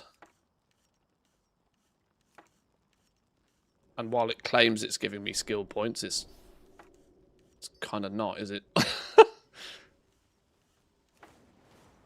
Oh, there we go, 96.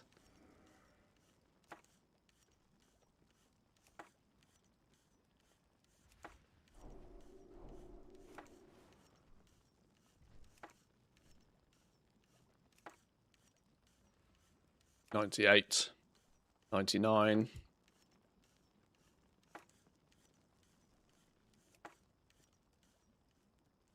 going to leave it at 99 deliberately.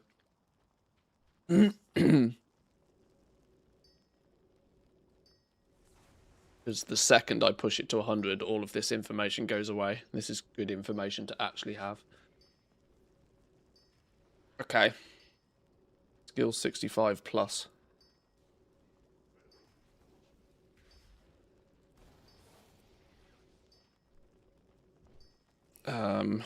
Any of these 6 recipes can be mass produced all the way to skill 100. So actually, from skill 41 onwards, you're just mass producing. You mass produce these chalices, and then you mass produce bandoliers. So it's... You'll throw money at the situation. Throw money at the problem to make it go away is feasible. You can get to skill 100 without spending a single knowledge point or without spending a single point of moxie.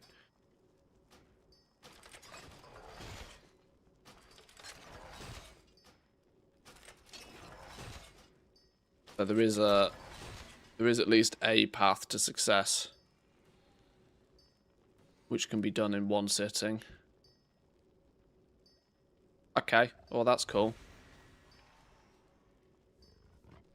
I'm not particularly a fan of the fact that the path to success is like you're going to have to buy or go farm a recipe, but there's 6 options. Just, you know, if people want to be savvy, they pick the cheapest. Now, fun fact, the prismatic focusing iris is probably going to be the cheapest way to do this. What's the lens cost these days? 1 dust and 3 glass. So 6 glass and 2 dust. 6 glass and 2 dust.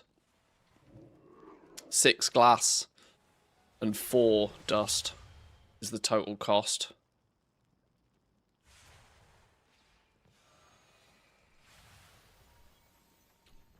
So, yeah, they're actually, realistically, probably going to have a very, very similar crafting cost, aren't they?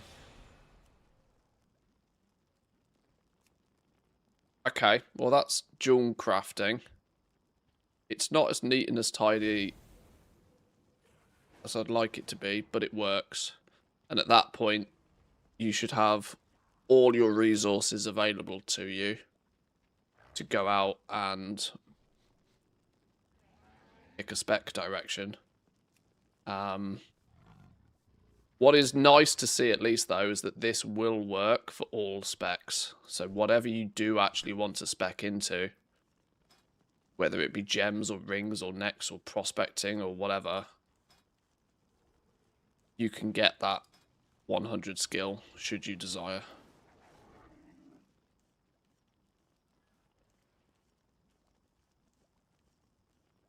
Do I want to do it again and also try and get a... Do I want to do it again and get an indication to how many materials is needed for it? Or do we leave that kind of information until later on in the day? People like the shopping lists. Historically, I've tried to give people a shopping list before. Go out and buy these materials and then do this. The problem is we're creating a random number of these and a very random number of these.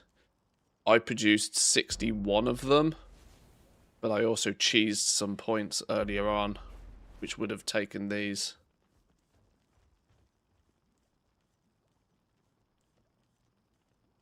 If you try and do this whole process by prospecting ore yourself, though, that's going to hurt.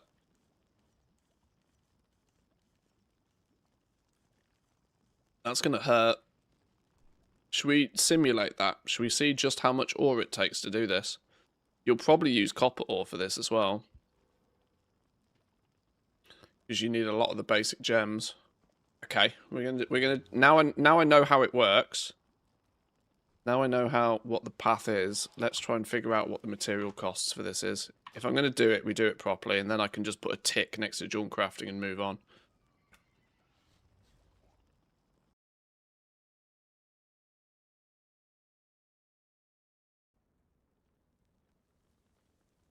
Delete character.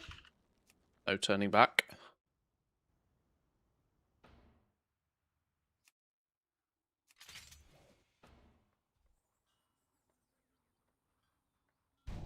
Oh, I put a C in it instead of a V. It's meant to be level. Alright, whatever. Did you utilize the spark of vanity? No, I didn't, no.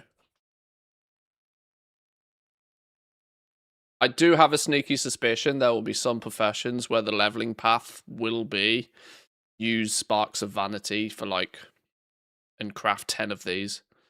That's just the path of least resistance. People will have I'll have to have a trinkets, yes. Pretty Nora. trinkets. Shut up with your pretty trinkets. Champion, Zalatath Sable and her all. devouring host lay siege to the Sunwell. The light has chosen you to defend it. Sorry, boys and girls. Yeah, we all need to pick up some trinkets or something, apparently. Would you buy basic tools before leveling jewel crafting normally or not? You you can do. You can do. Leveling paths will depend on if you have engineering or not. I suspect that it will be an optional way to level up. It depends just what the implication of getting a bunch of Spark of Vanities looks like. The way you get Sparks of Vanity, by the way, for reference, is through recycling. So there's kind of half a theory of that anything that you make whilst leveling your professions, you throw it over to your engineer. Your engineer recycles it, because selling it on the auction house might not really recuperate much of your cost. You can send it over to your engineer, recycle it all, and any sparks of vanity you get give you a easier way to get those final few points in some of your other professions. It could actually, it sounds a bit gross at face value, but it could, if you are trying to level like all of the professions across a few characters, it could be quite an interesting way to do it. Isn't that going to have a massive impact on enchanting as a rival for disenchanting? Well, the things you recycle, it depends on the profession here, doesn't it? Because what you're recycling is intermediates for the most part. Not gear. You don't recycle gear. The short list of things you can recycle doesn't include crafted item like BOEs, I don't think.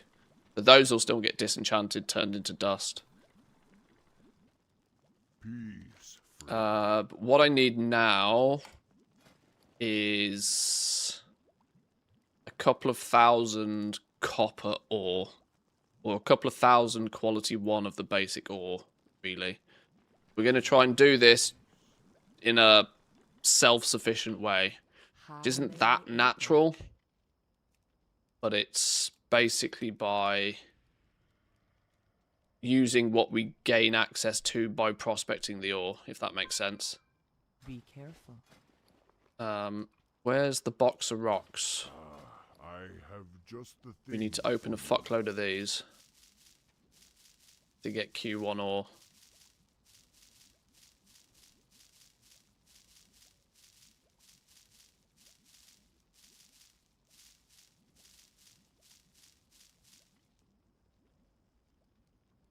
We shall meet. Start with those. again.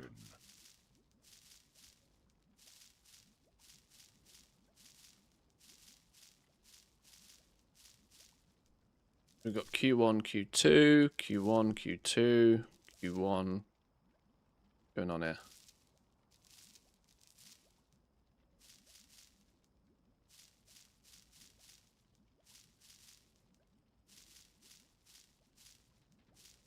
It might not be a bad idea to actually open like 1,000 of these and track the results as well. Just to give us some baseline idea of what these might be worth.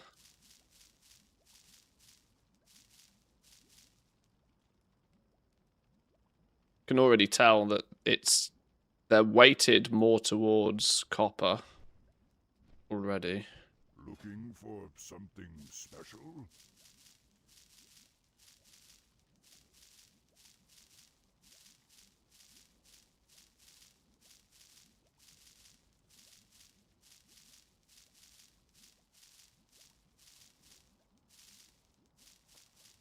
Of course, these are high quality boxes of rocks as well. I don't know if the quality of the box of rocks is going to affect the yield.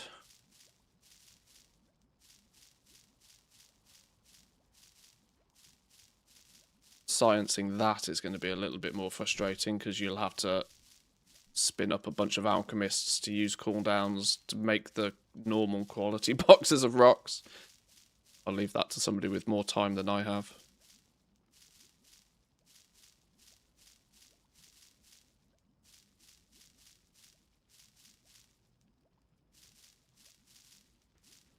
No dazzling thorium out of these either, which is something that's worth noting.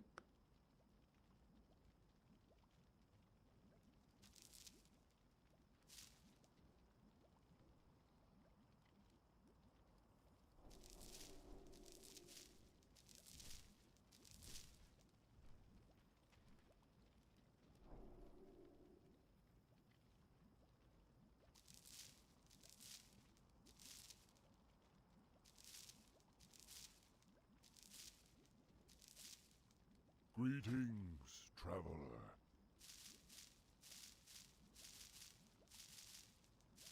How sad is it that Blizz put in an achievement for people to log on the last few days of Remix? 0 added content.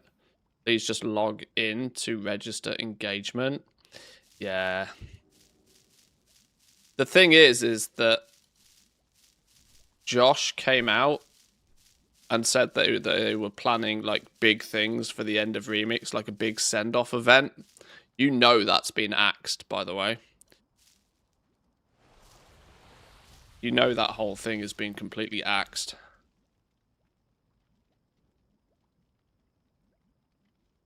But the achievement is probably still there from when they had plans on doing something.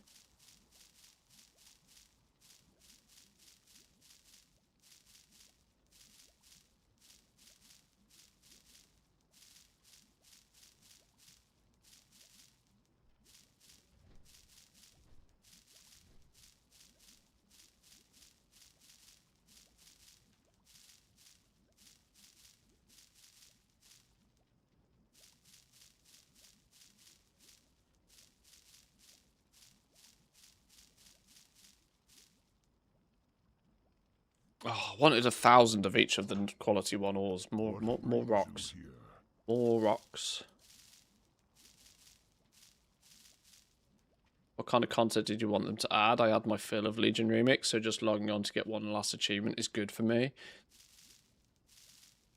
No, but like I said, the point is that they came out ahead of time, and one of their justifications for the phasing was that they wanted to have this big send-off event thing.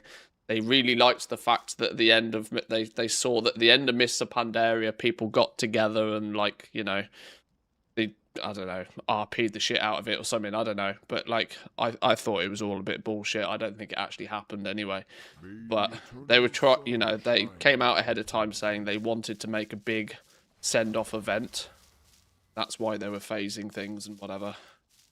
Either it was BS and they never really planned to do it anyway, or what's more likely the case is that they had best intentions of doing it, but resources got pulled and sent somewhere else. here's a crazy idea, but maybe getting pre-patch ready for the next expansion was more important than a send-off event in Remix.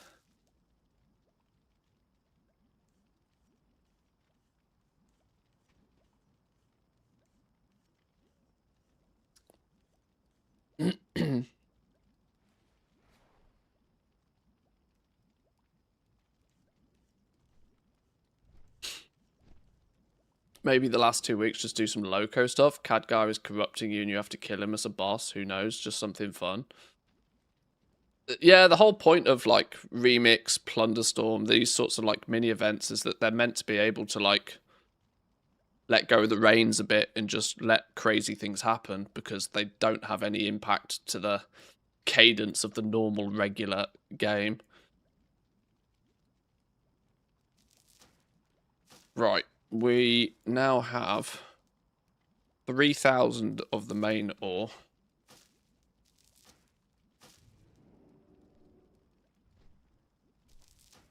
$3,000 copper and 1,000 of each.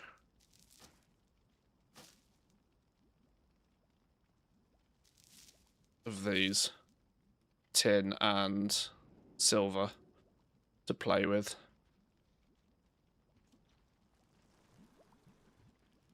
So now let's take jewel crafting. I have just the thing for you.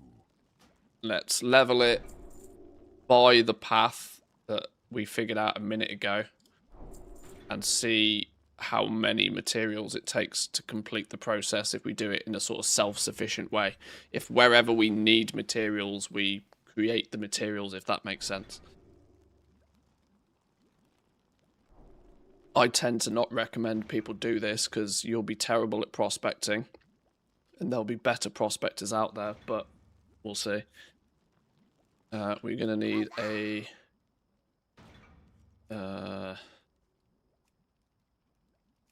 where's the crafter's box thing?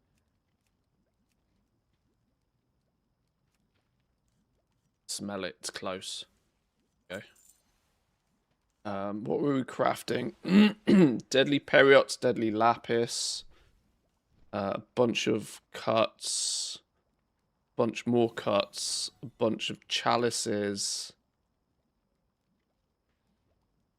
and then a bunch of the embellishments, of which the 2 options were here, weren't they? Oh no, where have they gone? Hail.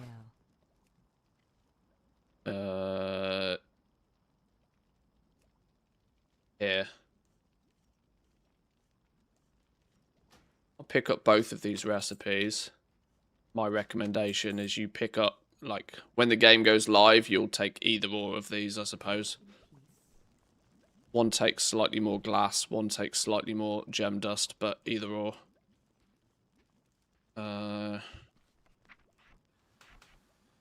So we've got... Remember these numbers, chat. We started with 3,000 copper and 1,000 of each of the other ores.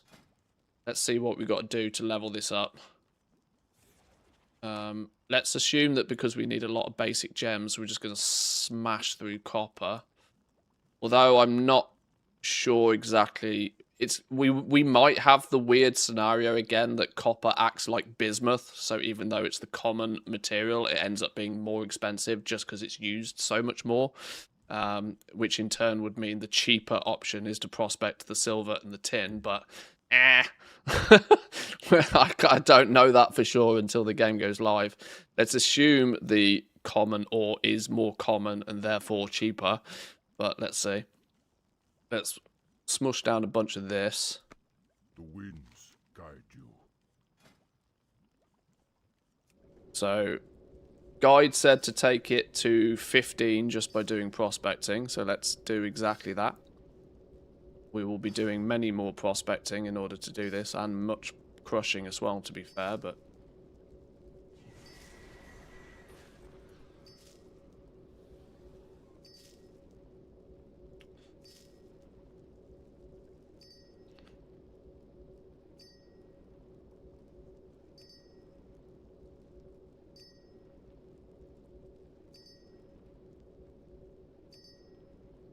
grade out that. We can start putting our gems here. different gem colours, our glass and our stone, of which we'll need plenty more. Yeah, talents. We shall meet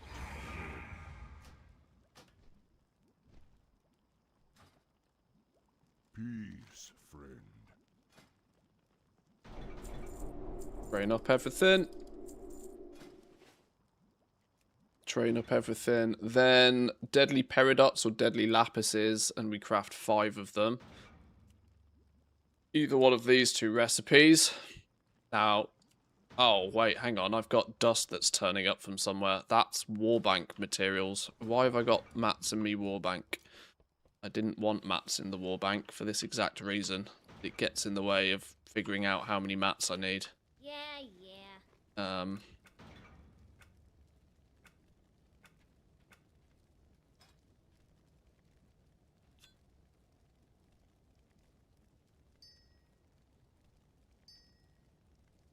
Didn't want any of this.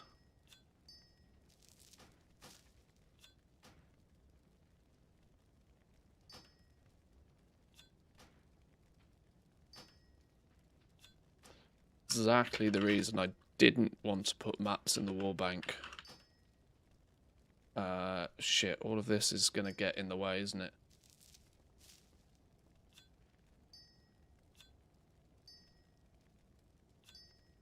Ah, fucking hell.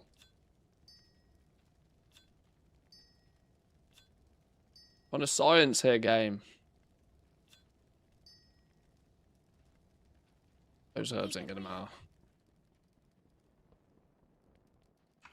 Don't need WoW to be 100% on all the time anymore. If it's a lull or a lack of content, I just stop playing for that time and enjoy other things. I always come back to WoW. This is the best approach for Blizzard with this game, I think. I've been expecting. The issue is that there are some people who expect there to be 24 hours of brand new content every 24 hours. Which they are also trying to appease. Shine upon thee. Greetings, traveler. Okay. Right, so this is where we are already not really able to do the path as expected because we haven't got any dust because we haven't done any crushing yet. And we wouldn't be crushing anything because we don't actually have enough stuff to crush yet. So we need to do some more prospecting. Make more gems to make more things. I suspect we're going to go through probably 2,000 copper here doing it this way. Maybe even more. Is why I think it's probably not the smartest play to be self-sufficient with this. You should just buy the gems off another Dawn crafter who's already better at doing it.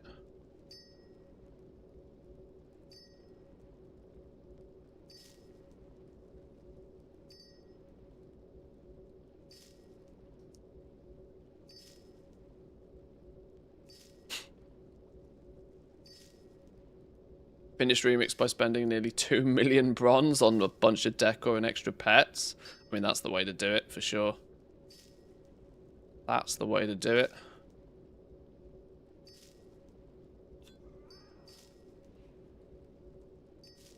Right, this isn't going to stop telling me to put this there until I actually do it, is it?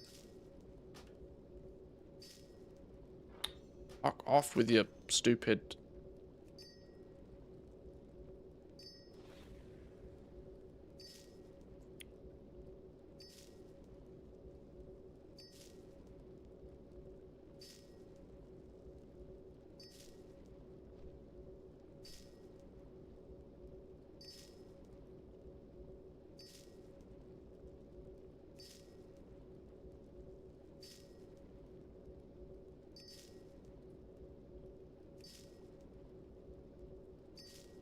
Going to need this glass later for when we make the chalices, and we'll need a whole bunch of this, a whole bunch of the basic gems to make all of these later as well. And none of this is going to go to waste, other than it will probably be an expensive way to get these gems by smushing ore yourself. Let's salvage some of them. The deadly peridots, the deadly lapis is what we're actually looking at crafting. So maybe let's not smush blue or green. Let's smush red. Let's smush purple.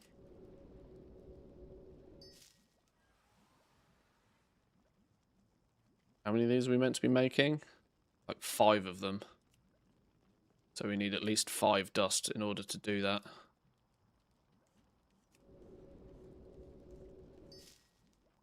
Maybe just smush everything now. Smush everything, we need some dust.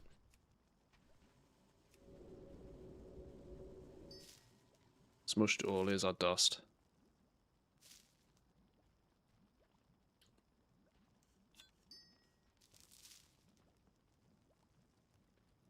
That's where the rare gems are going.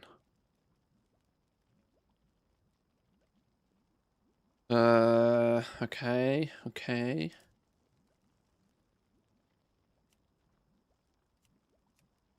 We've actually gained some skill points by doing the crushing. Means we do technically need to make slightly less of these now.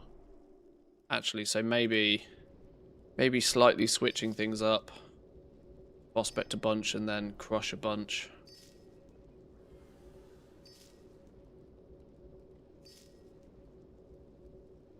On my remix is that I chose the wrong class. I wanted to test monk, so I focused entirely on it, only to discover that it wasn't my cup of tea. Spent 75 hours on it and didn't really enjoy playing. If I wanted to change the class, I'd have to spend another dozen or so hours accumulating the monk's current level, power level. In my opinion, this was a big problem. The fact that there was no, like, cross-pollination of player power between characters that you made on Remix was gross. That was a significant step back than even for Mop Remix, right? People wanted more, you know, people wanted to use Remix as a way to play these other classes. But you're absolutely right. If you spent a bunch of time on one class and then decided you wanted to play another class, you literally started from 0 again. The scaling on infinite power via the, what was it called? Infinite knowledge wasn't strong enough, in my opinion, for it to act as a catch-up system, really. I don't think in a mode like Remix they need catch-up systems. I think if you've played it and you've earned the power, then just let any of your characters have it, you know? Doesn't matter. This is the thing, right? Their desire to put restrictions in these time-sensitive mini-games seems odd to me. You know, let the reins off a bit. Go crazy. Let people have some fun. The mode lasts 90 days, then it goes away. It's no biggie.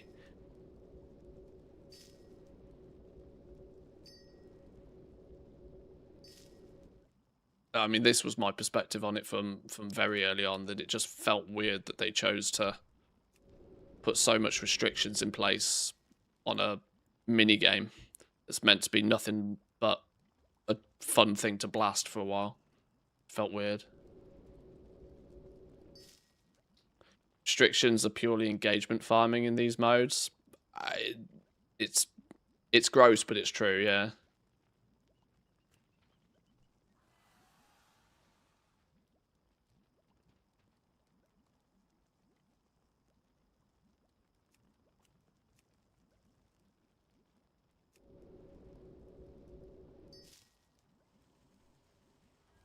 You have no idea how much whining there was about bosses dying too fast, raids and dungeons being too fast. Personally, I didn't see as much of that this time round as I did in Mop. There was an awful lot more of that in Mr. Pandaria for me. People complaining that this isn't an authentic experience and they wanted it to be slower, which I thought was wildly weird.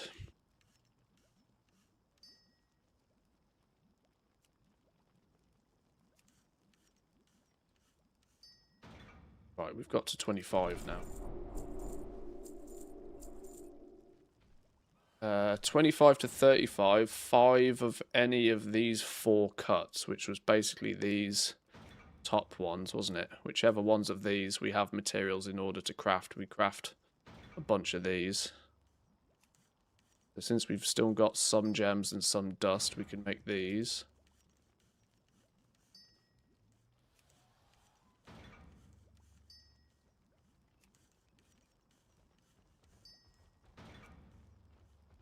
That gets us to 35.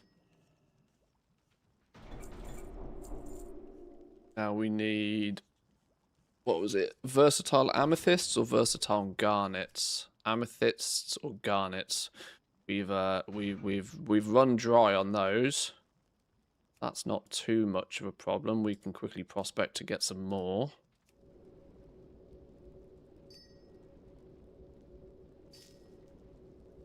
XTC, how we doing? Welcome in. I still think that your approach to Remix is somewhat unique. You look for the gameplay of it, whilst most people just want to collect stuff as easy or as fast as possible. They hardly care for the rest. Really? Do you think my focus on Remix is that different to the norm?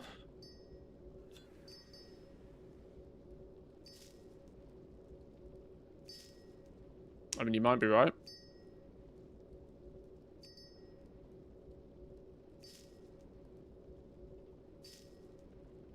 What level do we need in Midnight for the professions? You only need to be 78 to pick up the professions. So your current level 80s are fine. You do need to be level 81, though, to use the new profession tools and accessories. So you'll have to get that first level done on your characters in order to use the new profession tools and accessories, which is a subtle change.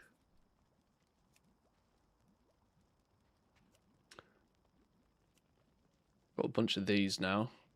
What are we doing? Like 5 of these? Oh no, just 3 of these cuts to get to 41.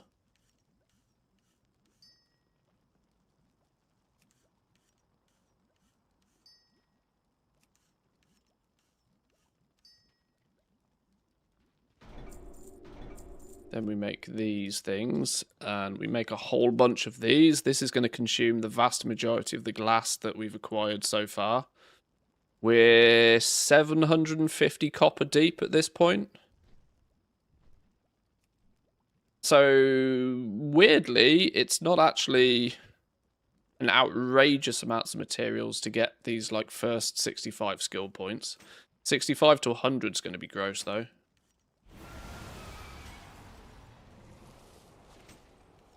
We craft these now up until skill 65. We grey these out. We may or may not have enough glass to do this so far.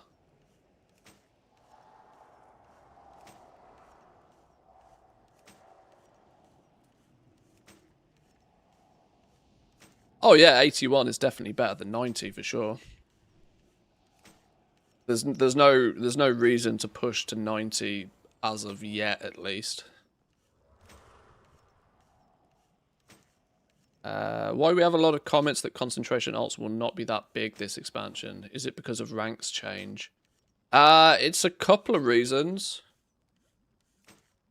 The professions seem to have been tuned in a way that doesn't work as well with... Okay, let me clarify one thing first. Concentration works based upon the fact that there is a significant difference between qualities and materials, right? So the reason why concentration was very good for, say, enchanting in the War Within was simply because it used an awful lot of materials, and there was a big price difference between quality 2 and quality 3 materials. So dust, quality 3 dust was always way more expensive. Quality 3 shards, quality 3 crystals were always much more expensive.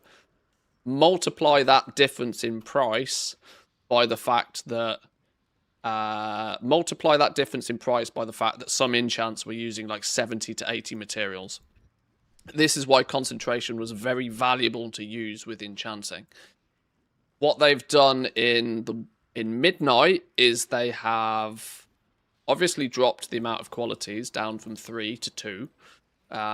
Which means the chance of there being a really big price difference between normal quality and high quality dust is much less. The prices of those is going to be much closer together. and there's way less materials being used in a lot of the recipes. Whereas some enchants had like 40, 50, 60 materials needed in the War Within, Midnight, they're using like 20 dust and a few crystals. They're using way less. So the multiplier is a smaller number. So the value of your concentration is significantly less straight away. On top of that, you need to add on to the fact that in Midnight, enchanting no longer has a 100% refund on concentration with an ingenious breakthrough. It's only like a 70% refund. This means you can't just chain craft a whole bunch and just get lucky occasionally. So it's in those regards, it's significantly less valuable, and that's just looking at enchanting as like the big one that worked quite well. When you dive through a lot of the other professions, there's realistically only jewel crafting that stands out as a profession that might be good for concentration. Most other professions have like maybe 1 or 2 crafts, and it's still up in the air whether, you know, it's still 50-50 whether they'll really be that valuable with concentration anyway.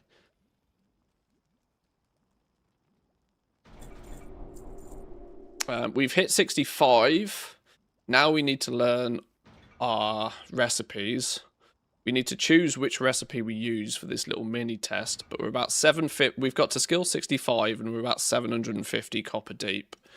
We learn both of these recipes now, of which the theory is that they should drop in dungeons and you should be able to pick up one or either of them. Now we craft these all the way to 100. Now we either do this one that needs a lot of gems and a lot of dust, which means we're going to go through huge amounts of gems. The alternative is we make lenses first, which doesn't use any gems but uses more dust. Now, I don't know which one is actually going to be the cheaper play here. Either way, we need to prospect a bunch of shit. Let's finish prospecting that stack and see where we go.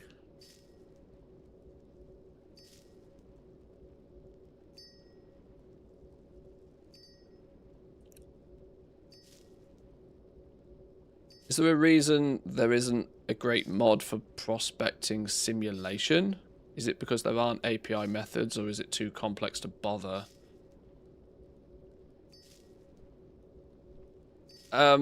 Well, the theory goes is you can't build a tool to simulate it until you know what prospecting does. On the beta, people do a bunch of testing to find out what prospecting does.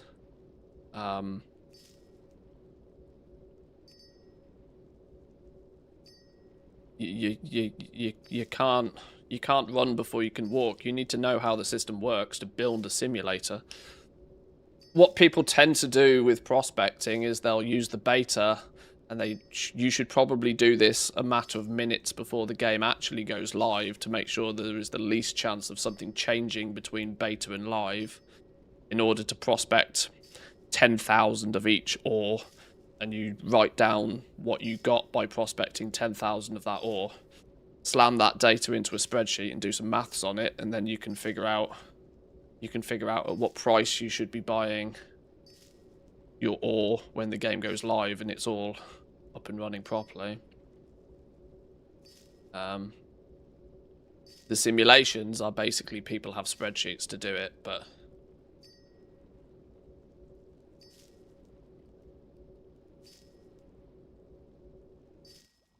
right, there's that full stack. That's a full 1,000 copper we've burnt through so far. We need to crush a whole bunch more.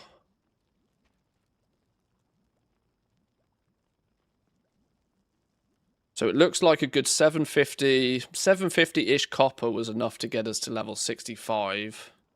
You might start switching it up and prospecting some of the silver ore or the tin ore if it has a better yield of these gems, which my theory is probably that it does, doesn't it?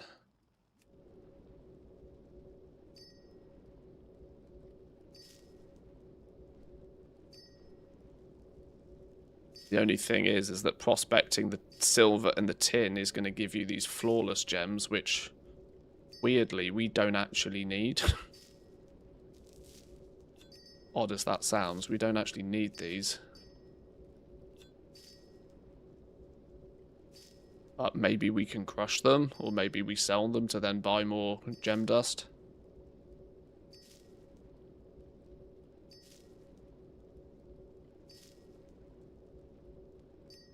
I would imagine that these flawless gems crush at a much better rate than the basic one. Oh, yeah, I forgot that this is a thing. Silver only gives us 2 of the colours.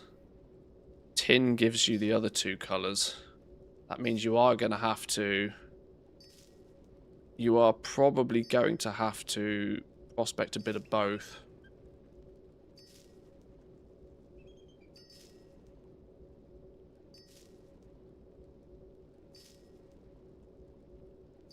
Tailoring looks good. Tailoring is standing out as being at least better than it was in the War Within. From the perspective of the bolt crafting and the cooldowns of it. Tailoring, to be fair, wasn't bad in the War Within. It was just like it didn't do what most people expected tailoring to do. The cooldown on the bolts was what people expected to be the moneymaker, and then it just wasn't.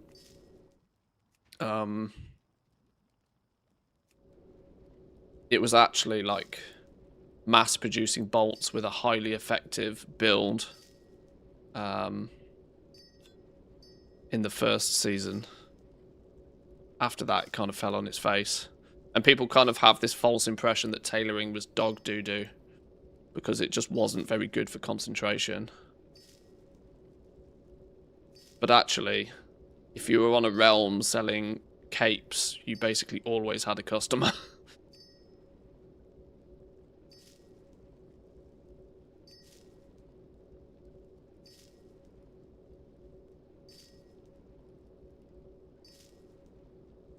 I guess my question is, why plug that testing into a spreadsheet as opposed to an add-on? Or rather, why isn't there a popular add-on for it? I don't know. Good question, because nobody's made an add-on for it. It's one of those weird things that those people who put the time and the effort into get to figure out the... Well, to be fair, TSM does. TSM is quite slow to react to it, though. But TSM does have destroy rates, and you can leverage that information if you know what you're doing.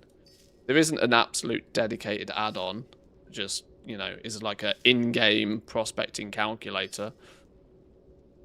There's room for one.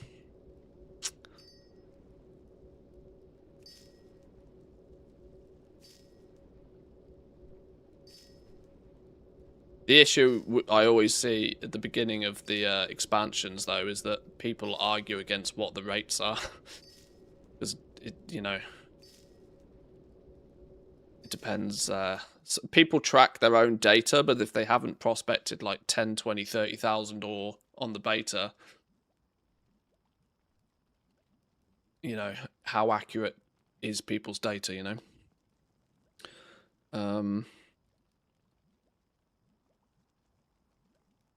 Right, we can crush this lot now. I'm incentivized to crush the big gems here.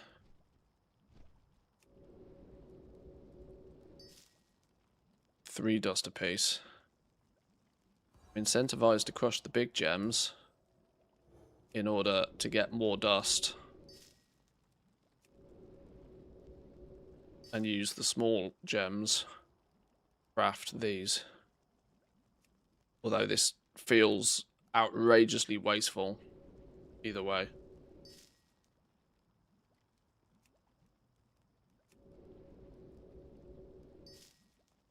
The fact that you can't crush cut gems blows my mind, by the way. That actually is going to make quite a difference to jewel crafting. Cut gems throughout the War Within had a sort of floor price. Because if they dipped below it, people could buy them, crush them, get the gem dust back, recycle it, go again, sort of thing. Which was a nice sort of feedback loop. If you can't, yeah, that's weird.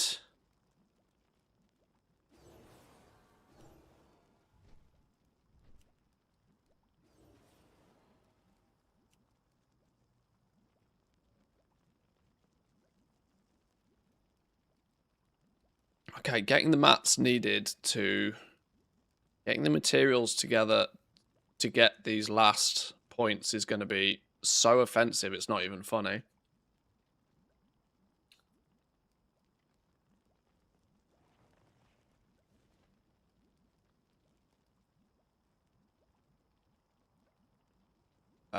It's already giving me the impression that stone and glass is definitely going to be a bit of a byproduct here.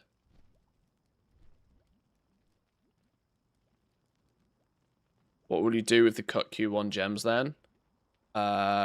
Sell them for as much as you can sell them for, but let's not forget, absolutely flipping nobody wants these gems.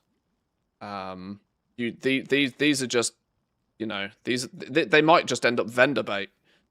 Recycle them with engineering, maybe, if they can be recycled by engineering.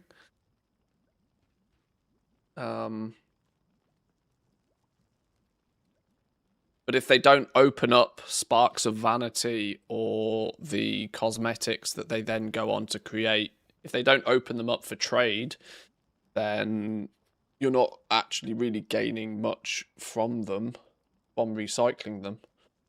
That's where the system needs a bit of love.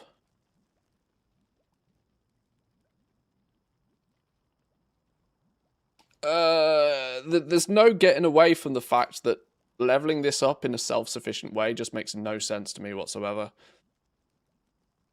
Because prospecting your own ore to get a very small quantity of materials to then just crush it all down for gem dust makes no sense when you can go to the auction house and buy gem dust from a prospector that's already spec'd and doing it better. This approach of being self-sufficient should only matter if you're looking to, like, level this up minute 1 of early access for some sort of unknown world-first selling of something reasons, which very slim. Right, let me take a quick bathroom break, and then I'll think how we process this. Give me 2.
Okay.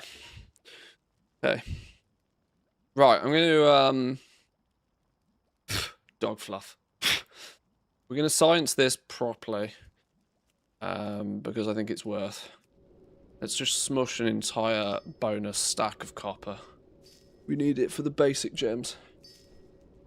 Let me make some notes on this.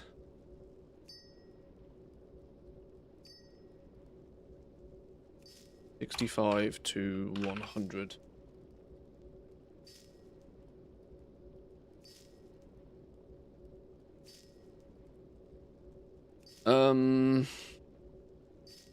You should buy gems from the AH to complete this.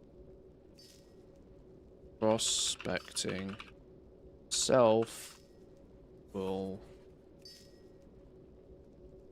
be significantly expensive. To be honest, I think people would probably more like just go to the auction house, buy these gems kind of scenario. If we look at one of these recipes, for example, I think I needed to get from 65 to 100. I think it was about 50 of these we made or something, wasn't it? It might have been 60. But it basically means you go to the auction house, you buy 100 of each of the basic gem, 300 of the gem dust. And if you don't use some of it, you sell it back. And if you need a bit more, you buy a bit more. But it does mean I can give like a really straightforward shopping list to people. The difficulty is the shopping list is going to include a recipe, which is going to be painful for some people. But I still feel it's the way it's going to need to be done. Because look how infrequently you get gems as a virgin flipping prospector. Prospecting copper, you just don't seem to get. Look, what's going on here? I've like just stopped getting gems.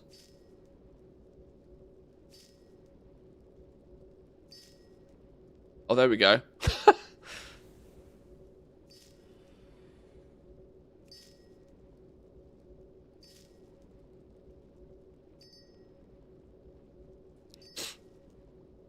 We had a bit of a cold streak.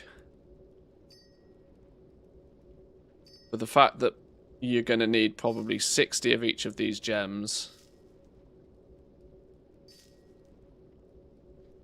120, 180 gem dust as well on top of that.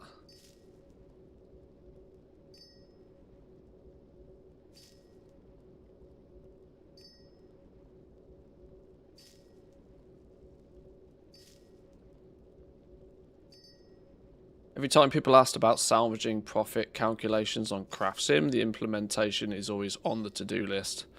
So the add-on could do it, but the main issue is the need to get a large enough data sample so people that... so usually people that want to figure it out just do it on their own. Well, that's true.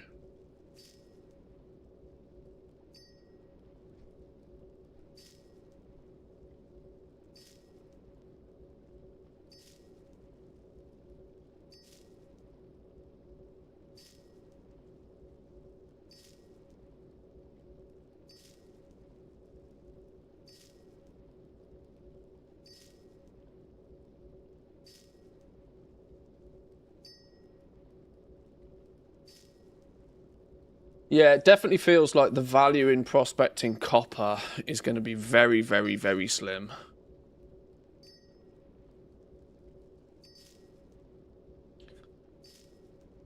Now, of course, this all changes by the time you are a fully spec'd prospector.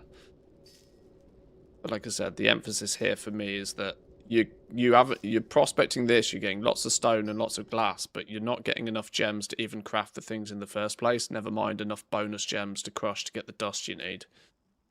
So you are absolutely going to want to just buy the gems.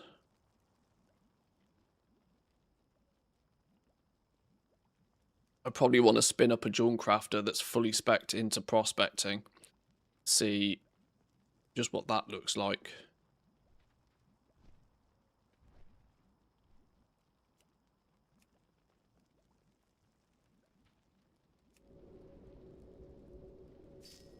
Otherwise, you're just going to chunk through massive quantities.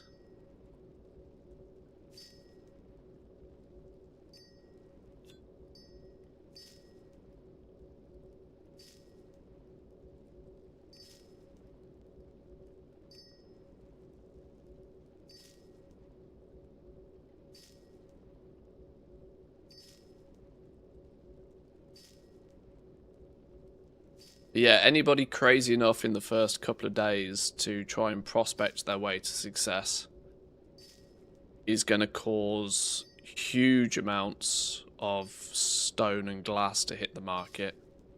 So one of the ways in which to go is via the Sindori lenses, which does use the glass. It ups your consumption of gem dust. 3. No, it doesn't, does it? Do we think the better play is to make the prismatic focusing irises instead?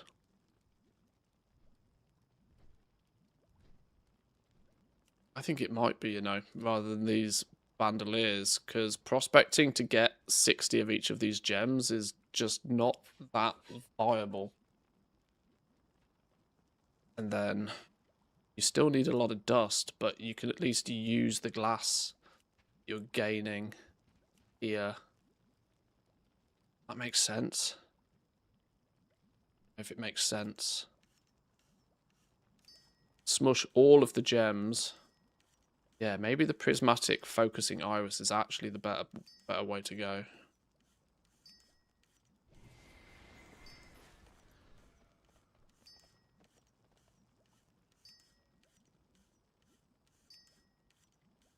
That's it. Does a better job of consuming all of the materials you're producing. You're still going to have a bunch of stone left over, but we already know that stone is going to be a bit of a byproduct.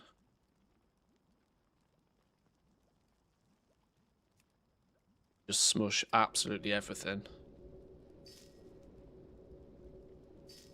to get more dust.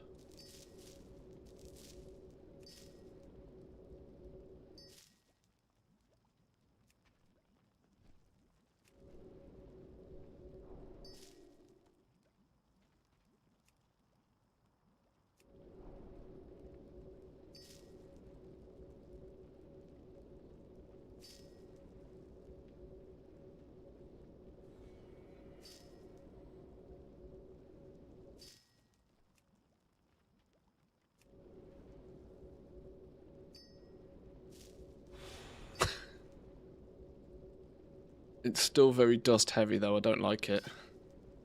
Don't like it. Something feels off.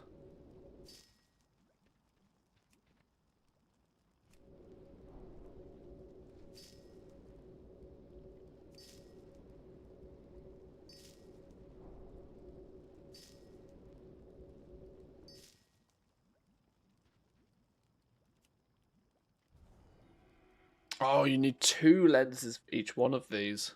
I didn't okay. Done goofed. I didn't realise it was 2 lenses each.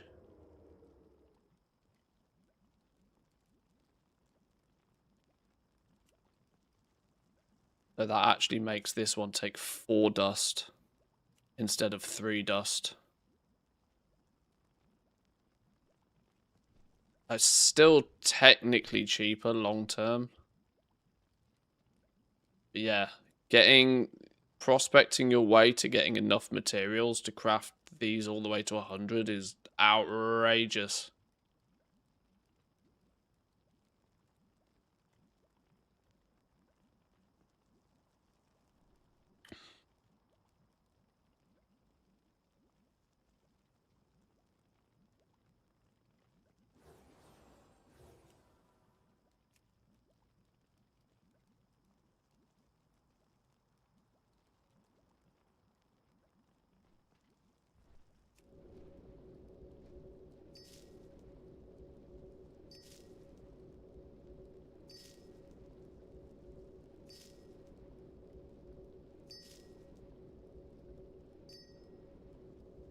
definitely makes me feel I'm going to spin up a prospector on day one, though. Considering my main character is a Jawncrafter. Now, the funny thing is my main character probably won't be the Jawncrafter that I'll spin up prospecting on. I'll spin up prospecting on one of the other accounts so that it can be running permanently in the background whilst I'm leveling tunes on the main account. But it definitely makes me feel like I'm going to be spinning up a prospector day one. Because I think my dual crafting guide alone, and if I figure out the path to be, if I figure out what the leveling path is, I'm sure other places like WoW Professions will figure out the same thing.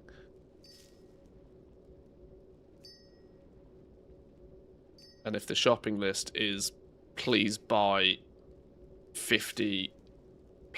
200 dust, the dust market's going to be pretty crazy. Prospecting and crushing could be a gold mine.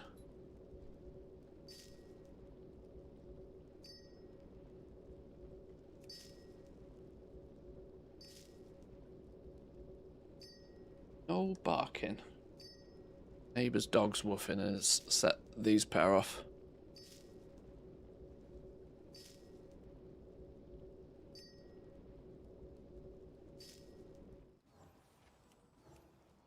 Smush everything again.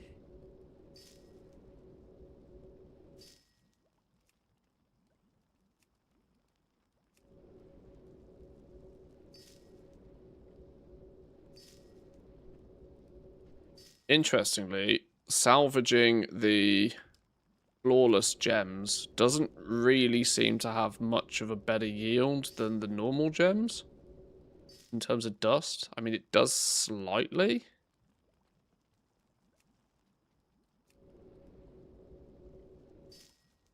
But you can still get a +3 from breaking down the basic gems. So why would you break down the rarer flawless gems? These will have more value to sell, I imagine. You'll end up with an overstock of these eventually if you're spamming. Oh, I don't even know. Oh, it's all maths. It's all maths. It's all numbers that I haven't figured out yet. We can make a bunch of these lenses. Each lens comes at the cost of more dust.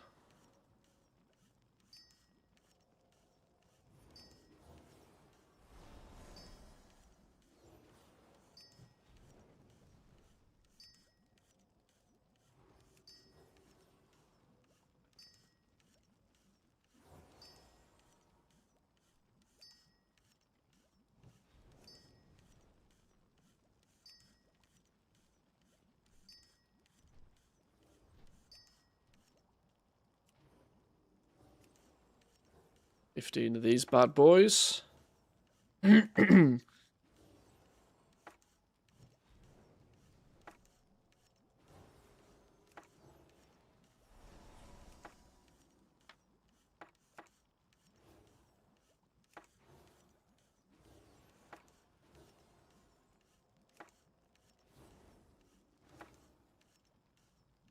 I mean, a prospecting calculator type add-on would be useful in game. But like has been mentioned, there is two slight problems with this. One problem being that those that put the time and the effort to figure out the data and figure out the rates effectively tend to be quite secretive of it. Only a handful of people like myself who do it and then share the information. There is an element of that people are always cautious about trusting other people's data on this sort of stuff because the margins on it tend to get pretty skinny pretty quickly. A lot of people want to have the peace of mind that their numbers are correct, is what I've come across at least in the past. And like I said, if anything changes behind the scenes and then your add-on just gives you bad data, the finger gets pointed.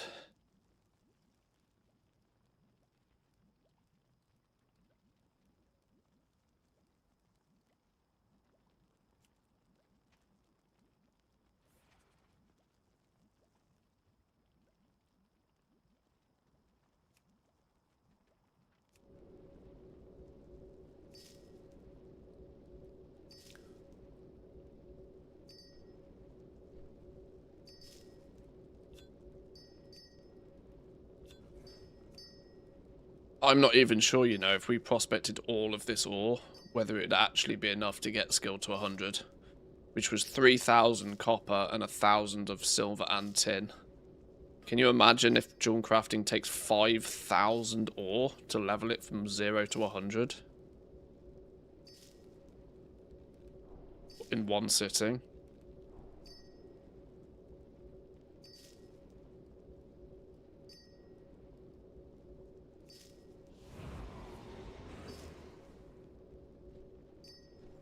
And by the end of that, you're going to have nothing but a bunch of prismatic focusing irises to put in the bin. Because whilst this will be an interesting embellishment, you won't be making it a high quality. Which means most people won't want it. And if every jewel crafter ends up doing the same...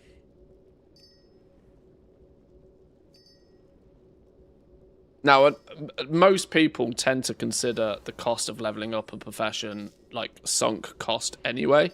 It's obviously nice if you can recuperate some of the costs, but, you know, 5,000 ore.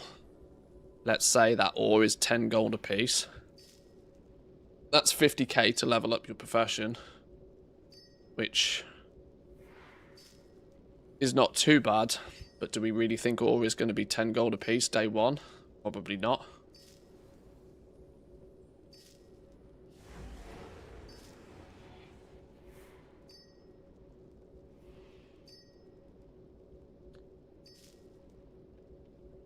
Do we think we should buy everybody's 20 silver glass, etc. at the beginning when somebody has to prospect all of this ore to level each other's professions?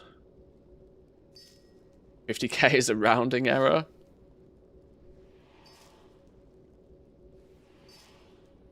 I mean, if you can make a few million gold in the first few days, it is technically a rounding error, yes.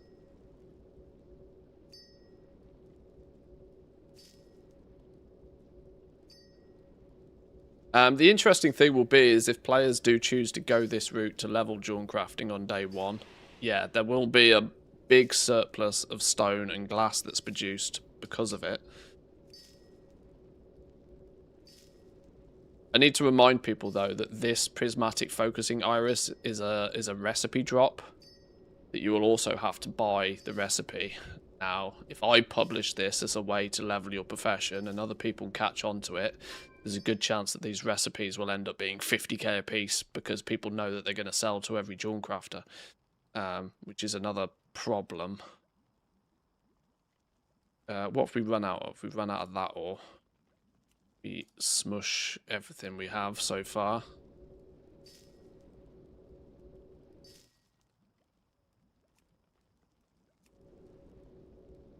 Been an engineer on my main since vanilla with the warband bank and mailed toys. I don't see why alchemy herbing isn't the play. With warband bank and mailed toys.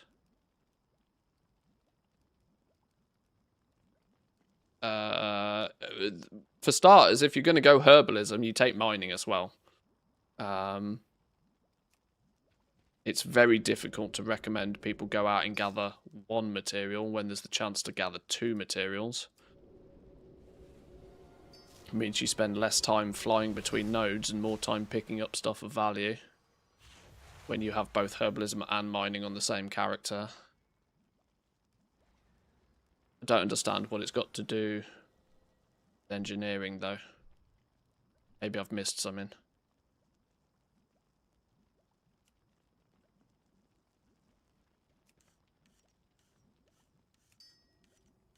$20 more of these is 10 more prismatic focusings.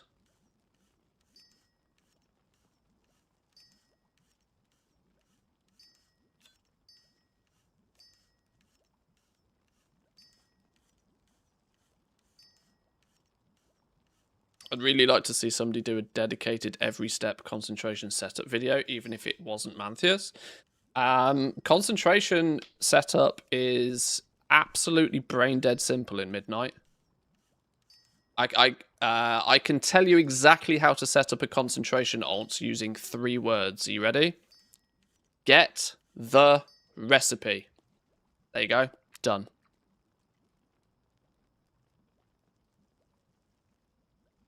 That's literally all you need. Get the recipe. Don't need tools, you don't need skill, you don't need knowledge points, you don't need anything.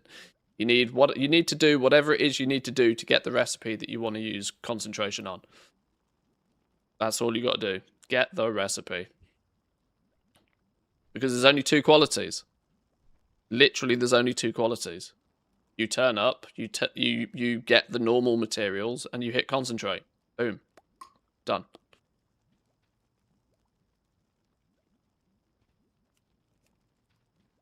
That's literally it.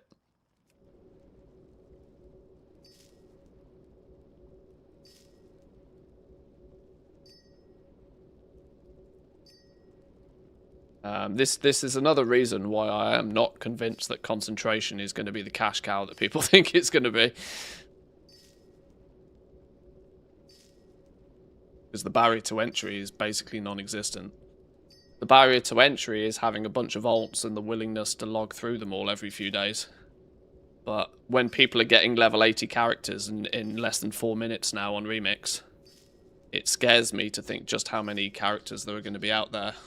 How many people out there with disgusting amounts of alts. Now, of course, you know, the time and the dedication to rotate through them all and press the craft button a few times is really the only barrier here.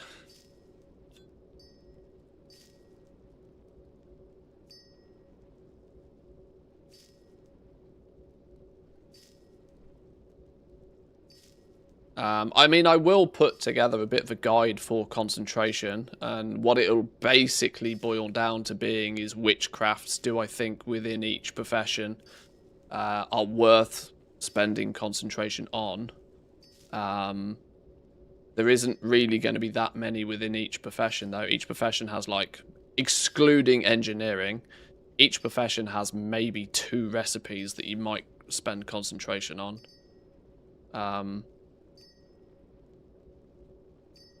Getting those recipes, there might be some process involved there, but there's really not a huge amount of setup or effort that is needed. You know, no need for profession tools, no need to fly around and pick up profession treasures, no need to do anything, really. Get the recipe. When you have the recipe, you can buy normal quality mats and you can press concentrate. Done. Sure, you're not going to be optimized in the amount of concentration you consume, but you've spent nothing. You're literally printing.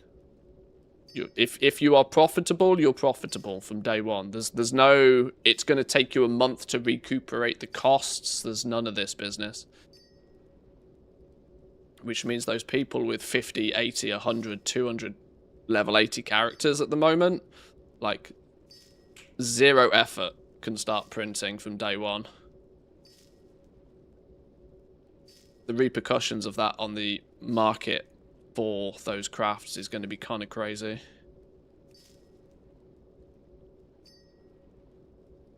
Like I said, the only barrier to entry is those individuals' willingness to log through all of the characters. The setup is almost non-existent.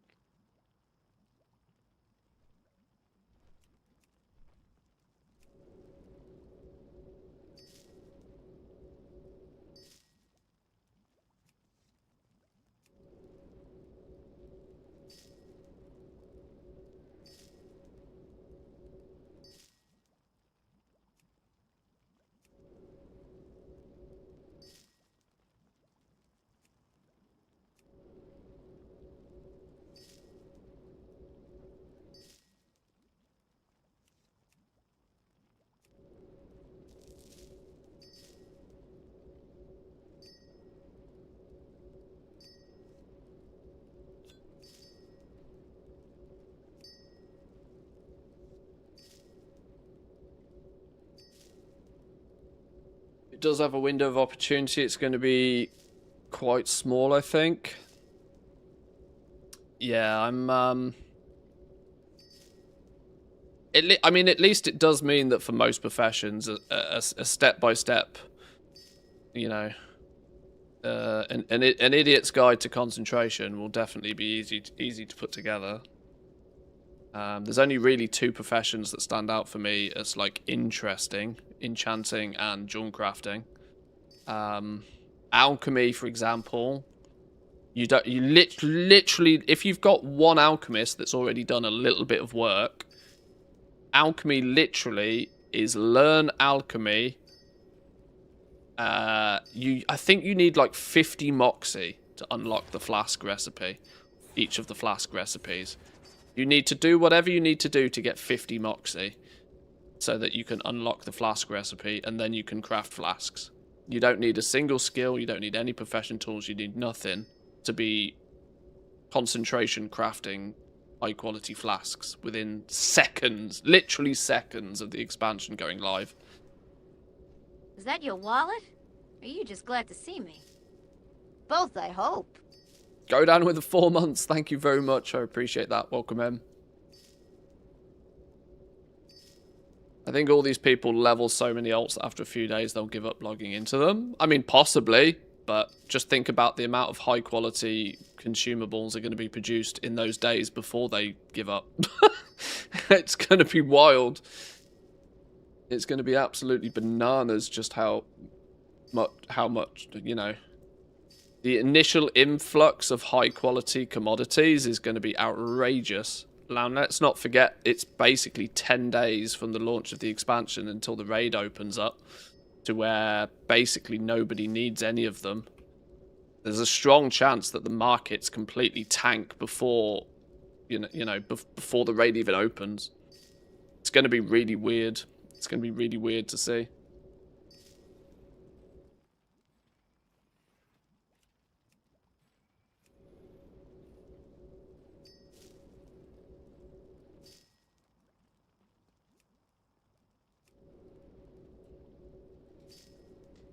It's why I'm very much convinced that Midnight is going to end up being a farming expansion.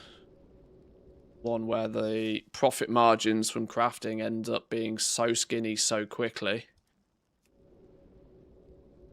It will be a farming or service based. I think we really are going to see only one of two options really for most of crafting.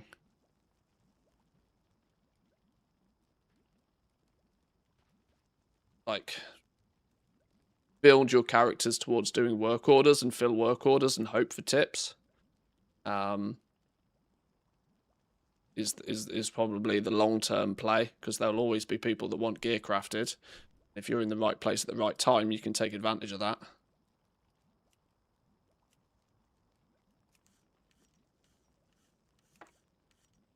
But in terms of mass crafting stuff, I'm very doubtful there'll be much of a market much longer than a few weeks, if at all.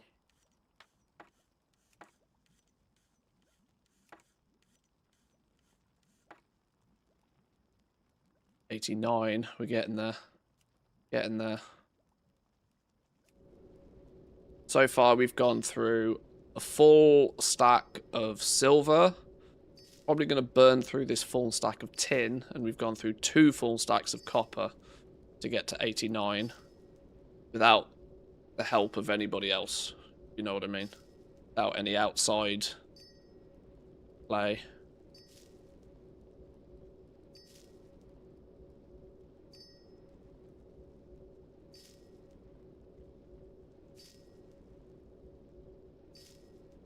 We've made 25 of these so far. There's part of me that thinks these last 11 points could take another 25.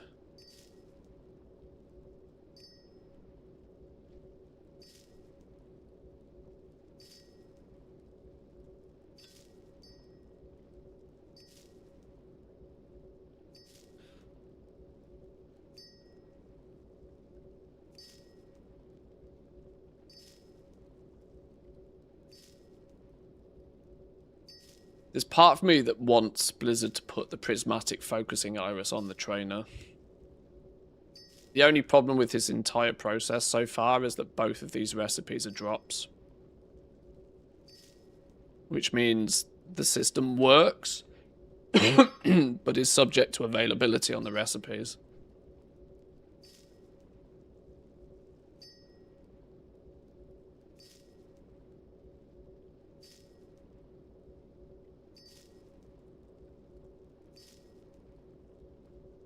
And you know the fun thing that I'd not considered yet is that if you do all of this prospecting without speccing into prospecting, can anybody notice what's missing?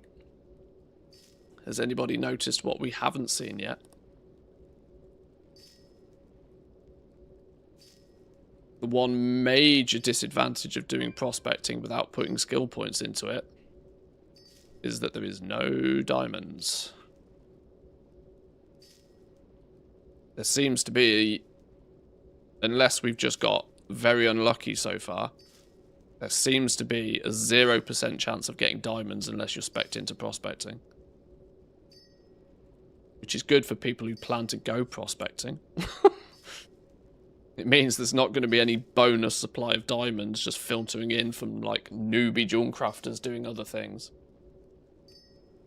Only diamonds that will exist are from jewel crafters that have specced into prospecting.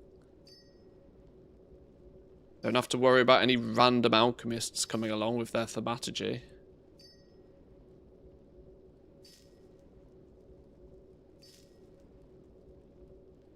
That's an entire stack of both tin and silver. Gems wise, if we smush everything down.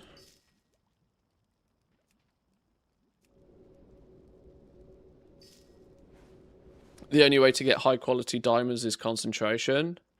Yes and no. On the beta it appears that way.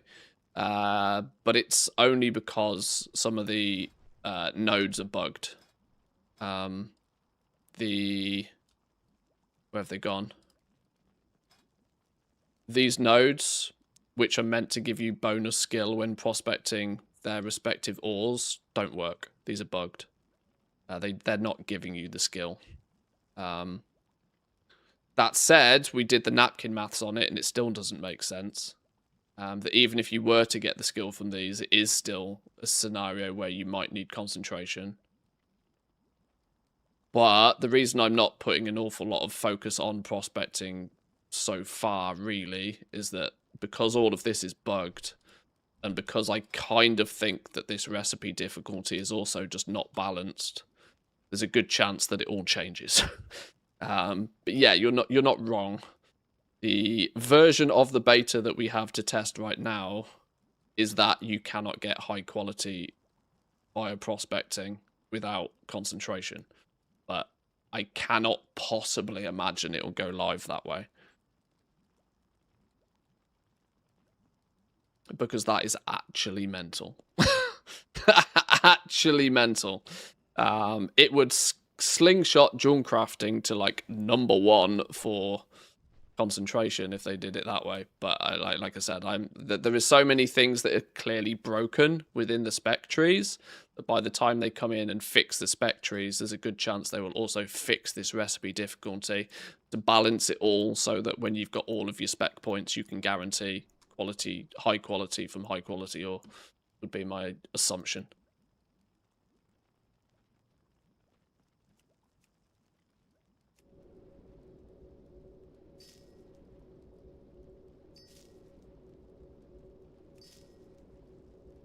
Also means these numbers that we're working towards here in terms of how much ore is it going to take to fill this bar will probably vastly change if they go behind the scenes and change a bunch of prospecting stuff, but it's a good indication for now at least. If we smush all the gems down, we're back up to another 20 or so dust, which gives us the ability to make a few more lenses. We're going to need at least 11 more lenses. Times 2 is 22 lenses at the very least, although we know this recipe goes green soon. We might need a lot more. Might have to go through this last stack of copper.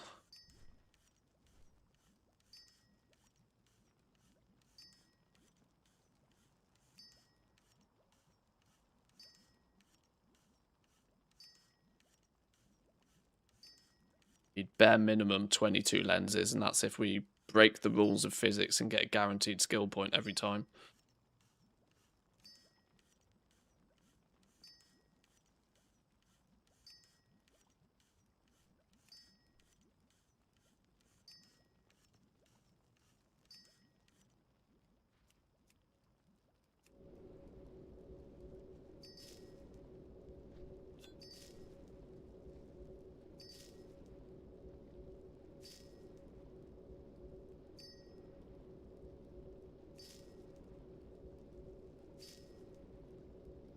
I would also add, even if you do choose to do this when the game goes live, it is quite time consuming, isn't it?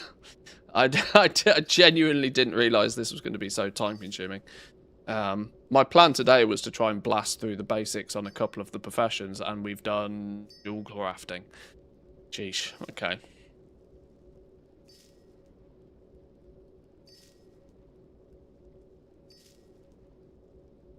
I am earning my pizza tonight.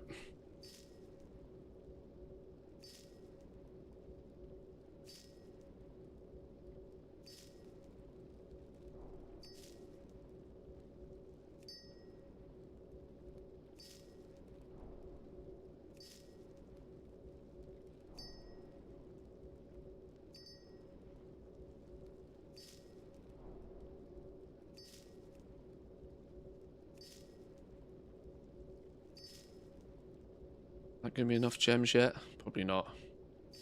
Only 3.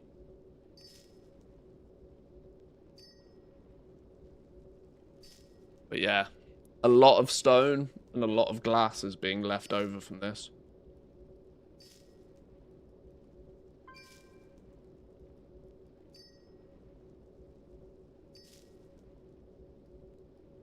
My question then becomes, where does all of this stone go? We understand where the glass goes. Glass goes into making vials once somebody is spec'd into doing it properly. Where does all the stone go? There doesn't seem to be a sink for stone. Unless I've missed something. Obviously crushing. Oh, it goes into the vials as well, but at a 5-to-1 ratio. You're not juicing it. You're not producing it at a 5-to-1 ratio. So you're still going to consume more glass than you consume stone. If this becomes disenchant bait, that I doubt it will, because I'm not convinced copper will be really any cheaper than tin or ore.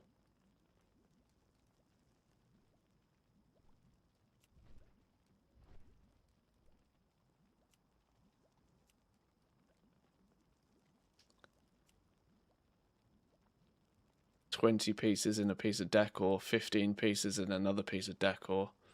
That's not going to be enough to make it all go away. Okay, there's lots of raw stone just used in a bunch of everything.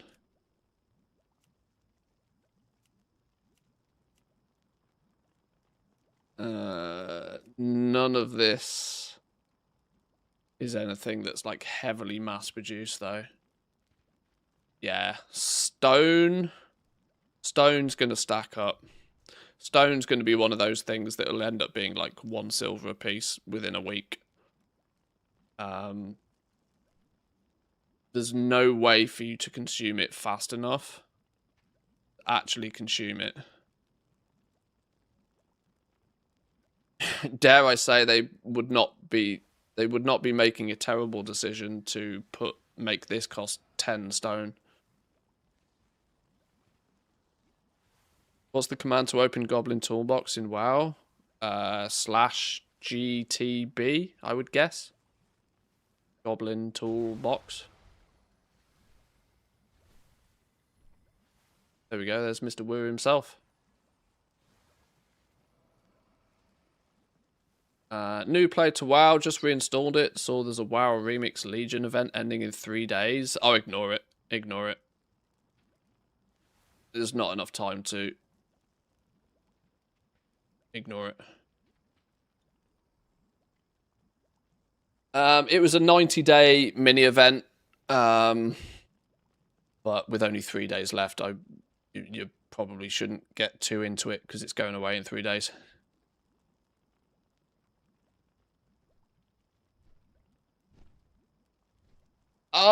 Do I give the feedback that they should probably increase the amount of stone consumed in crushing by like literally tenfold?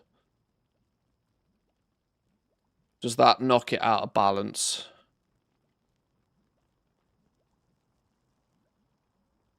Does it knock stone out of balance? I still think that stone is going to be the ultimate of a byproduct.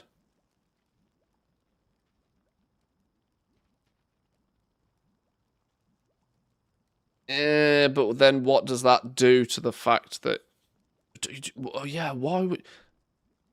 Yeah, I forgot you've also got flipping high quality stone. A normal quality stone is absolutely going to stack up.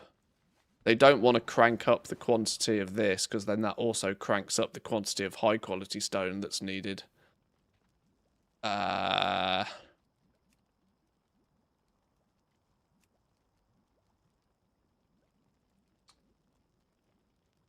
Yeah, it has a weird knock-on effect to trying to get high-quality glimmering gem dust, doesn't it? Yeah, I shouldn't be focusing on all of this right now, because it doesn't really matter, because it's also broken and needs balancing.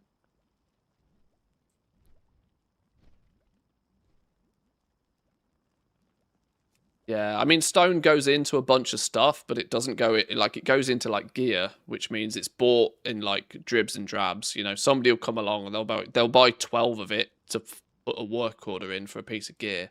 But that isn't going to consume anywhere near enough of it that is going to come from prospecting. Right? I'm, like, nearly up to 1,000 stone after less than 5,000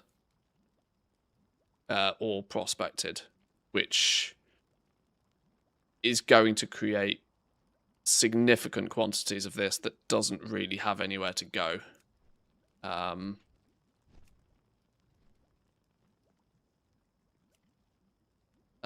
They could definitely make vials take more of it. That is for sure. This seems to be like lopsided right now. Now I know thematically a glass should take more glass. A vial should take more glass than it takes stone. But they could push this up by a couple of points to help consume a bit more of the stone, maybe. Who cares? I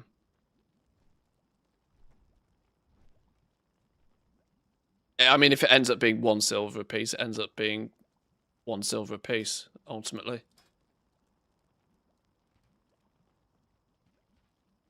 It becomes a stone vial, yeah.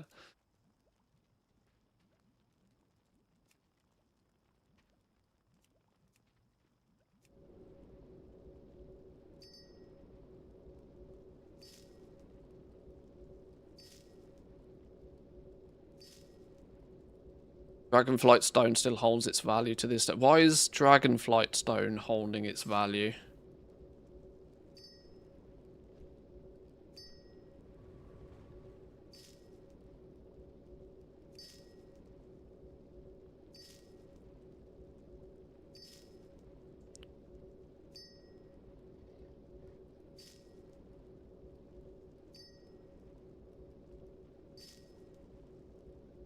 It's worth looking into what it takes to... Somebody said it was 90 points to be able to make sunglass vials at high quality guaranteed.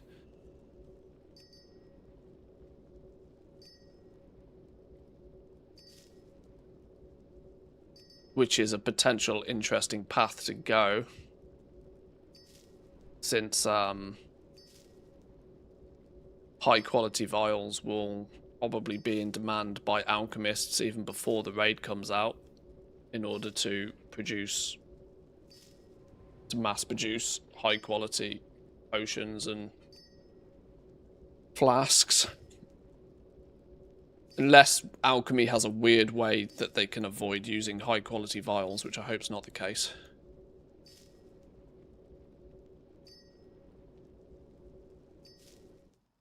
See if we're good. That lot.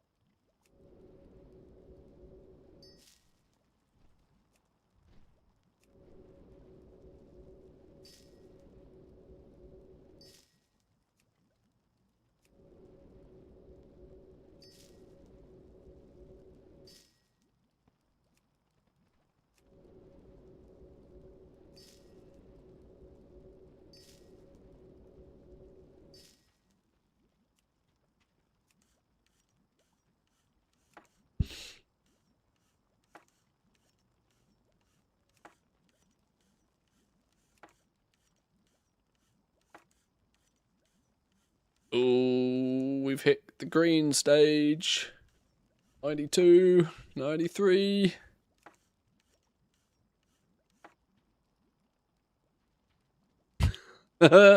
This is going to consume so much ore by people who try and do it this way.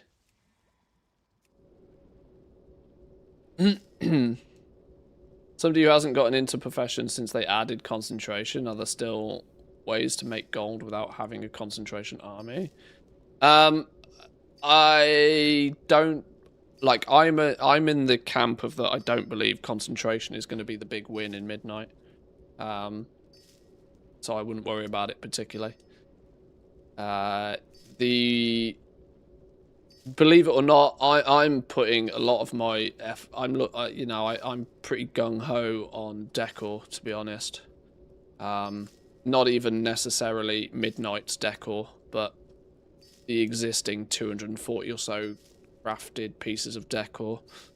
I mean, since decor's come out, I've had great success with it already.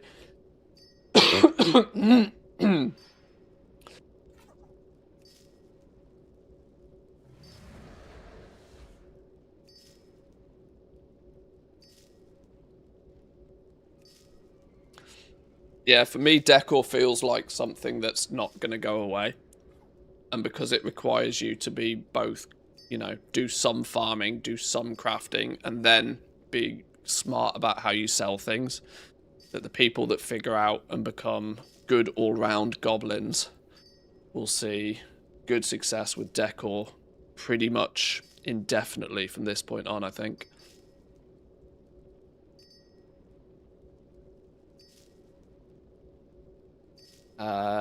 Kaleidoscopic prism needs concentration to be high quality.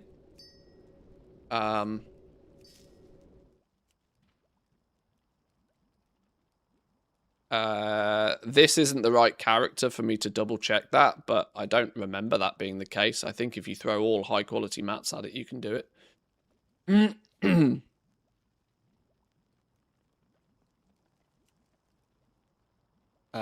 But it's the absolute prime candidate for concentration, so there'll be plenty of them via concentration jewel crafters anyway. There might not necessarily be that much of a need for mass producing it because it's the go-to concentration craft with jewel crafting.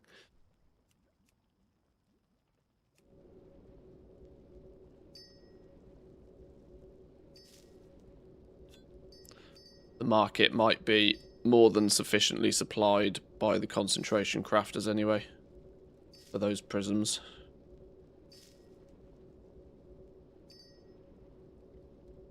Can you buy rank 1 mats? No, you have to open the boxes of rocks that's on the herb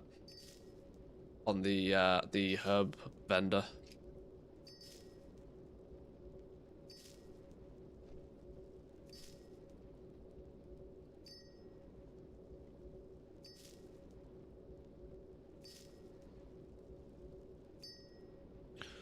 Right.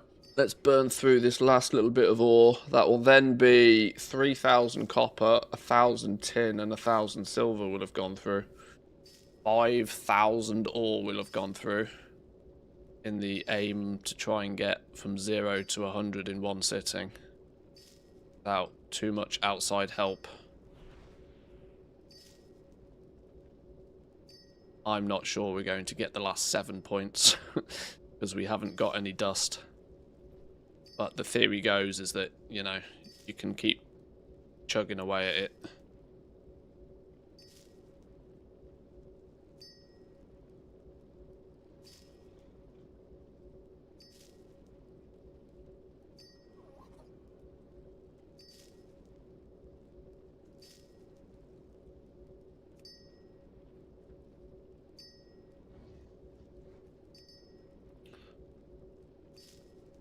Now, obviously, I'm doing this with no profession tools, so I'm not getting sort of resourcefulness bonuses or anything like that, but realistically, that isn't going to make much difference.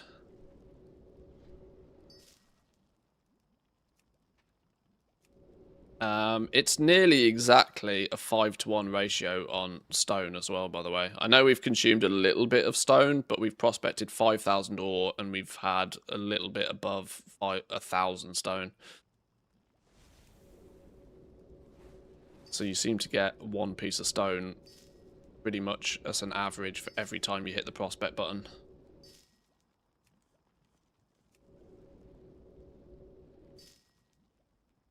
Rough napkin maths at this early stage.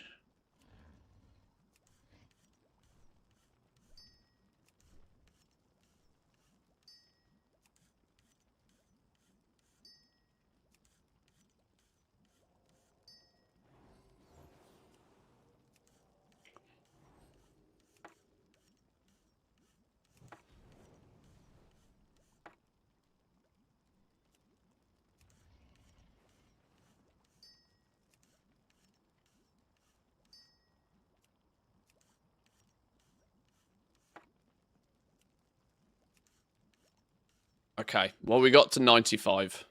I think you get the point. That we could, if we so wanted to, continue prospecting or continue doing this, repeating this process until we grind out the last 5 points. For the purpose of testing, it doesn't really need to be done, does it?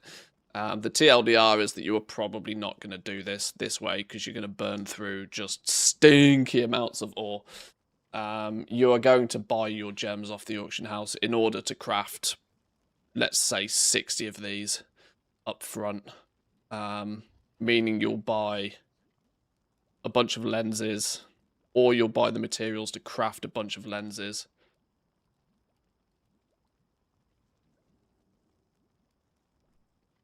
You'll buy a bunch of dust, you'll buy a bunch of gems. If you follow a shopping list, you'll level jewel crafting from 1 to 100 pretty quickly. Let some other jewel crafters out there do the hard work. Let the prospectors take a bit of a cut to make your life easier, because this process is grim. What I might do, is it worth on this character simulating? I can do it on my other jewel crafter. I can do it on my max build jewel crafter, actually. See what prospecting feels like on a full max build. It's difficult though, isn't it? Because it's still fucking broken.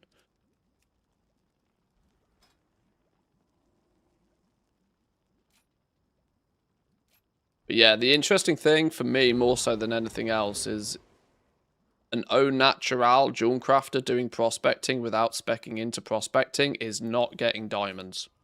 You're just straight up not getting diamonds.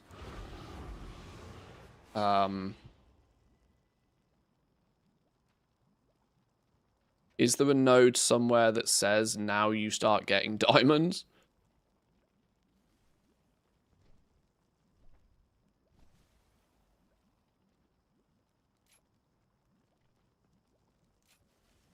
It was like 20 points into something I vaguely remember.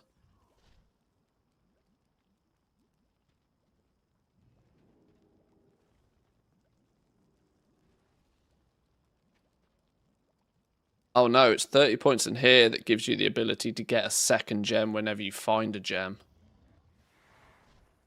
Which becomes really important really quickly. That's a big boost to your prospecting. Then it's where you put points in here. Yeah, it's not until you fill the final node where you even get the chance to get diamonds by the looks of things. So nobody is accidentally going to be getting diamonds. The only people getting diamonds will be people that are properly spec'd into prospecting.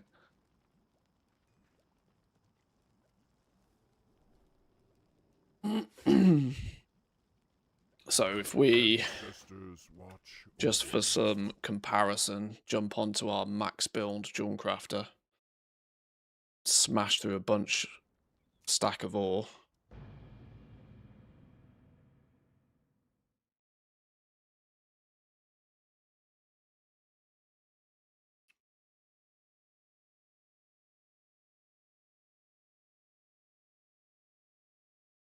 Is everybody waiting for the pre-patch to put out guides? Both Wowhead and Icy Veins don't have midnight class guides out. Same with YouTubers. Well, I think a lot of people are in the same position I've been in that is that we didn't have a beta build since like 20th of December or something. everybody was kind of waiting for a new beta build to go in and double check and see what see what's up with shit. It's not been very easy to make guides for everything when the beta seems massively out of date.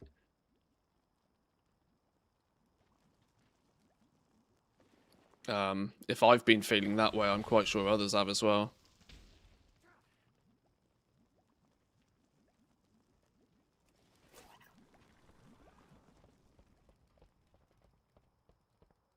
Yeah, places like Wowhead won't put the guides out early. There's no reason for them to put the guides out early. YouTubers and stuff might do things slightly differently, I don't know.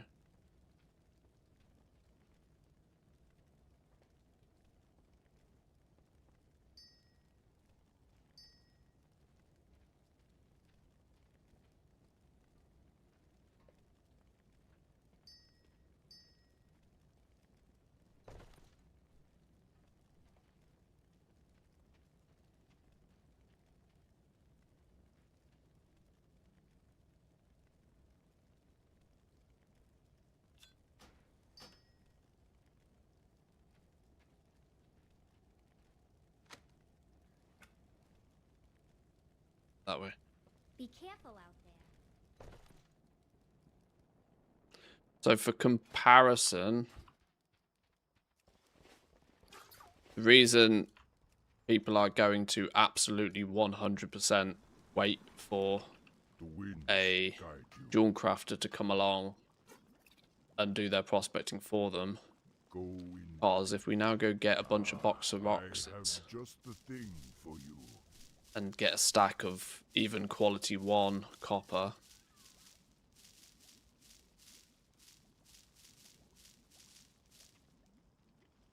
Walk with the earth, mother.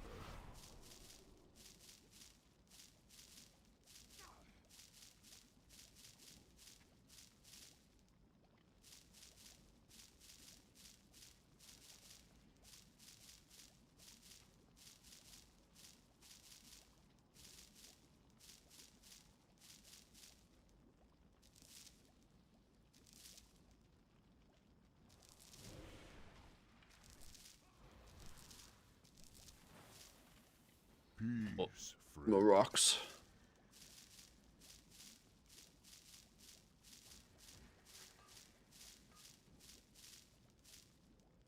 We shall meet again. Don't look forward to having to do this to get 10,000 or to do a proper prospecting test.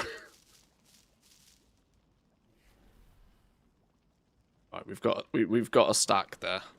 We've got a stack of copper.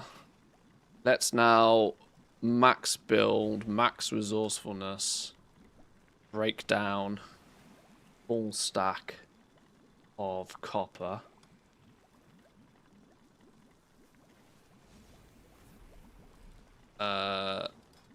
Fully min-maxed, balls to the wall. See what we get from a full stack of ore now. Resourcefulness with resourcefulness tool. Yeah, there we go. 40% resourcefulness, by the way. That's actually omega stinky. That's fucking wild. Right. Go.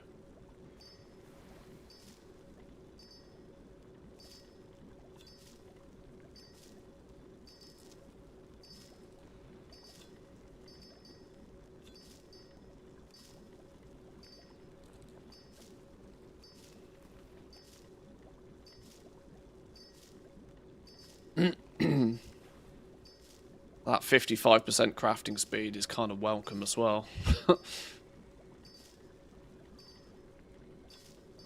Take some of that.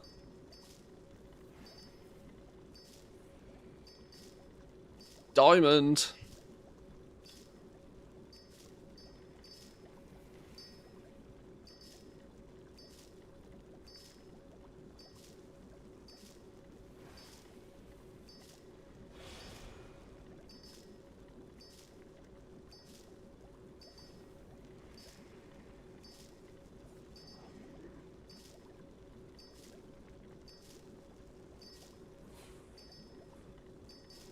Yeah, I think you'll probably start to find with pre-patch going live next week, your sub feeds will start to get flooded with content. I mean, I've been 100% holding off, even doing reasonable amount of testing, to be honest. Mostly because the beta just feels really old. The beta feels really undercooked still. The fact that pre-patch is turning up next week and the expansion is only like 6 weeks away is kind of a bit like... for some of us, it's a bit scary. Yeah, I'm not even doing much like real deep testing particularly yet.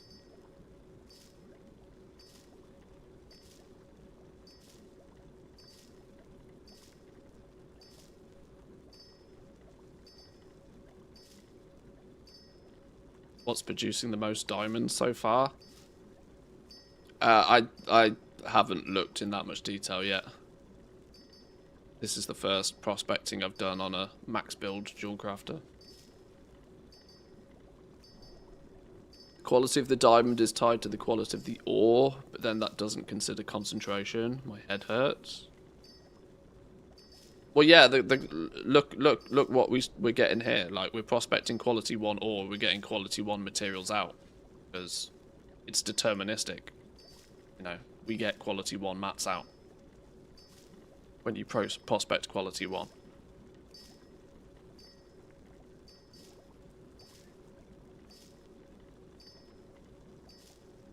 This does mean the only way to get quality 2... The only possible way to get quality 2 gems of any variety is to use quality 2 ore or use concentration.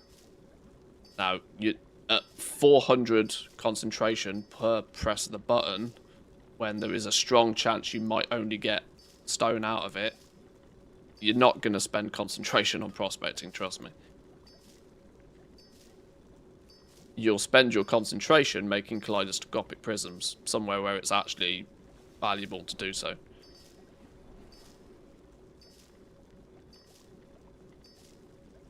That was 200 crafts, which was an entire stack of ore. Resourcefulness has meant that we've actually got 196 ore left over to continue the process. But we can already see here that a fully spec'd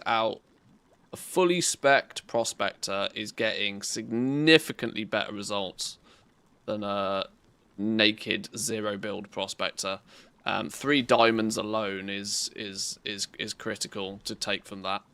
Now, of course, you can then take this resourcefulness saved copper and process it again, which is the point of resourcefulness for the most part. Give yourselves a greater chance to get more results.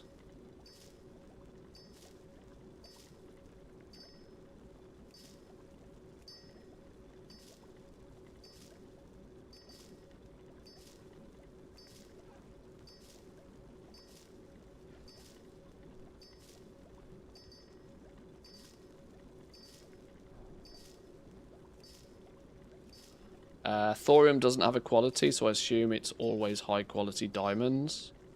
I haven't tested thorium, but thorium is more like a null stone, so the likelihood you're going to prospect it at all is very, very, very slim.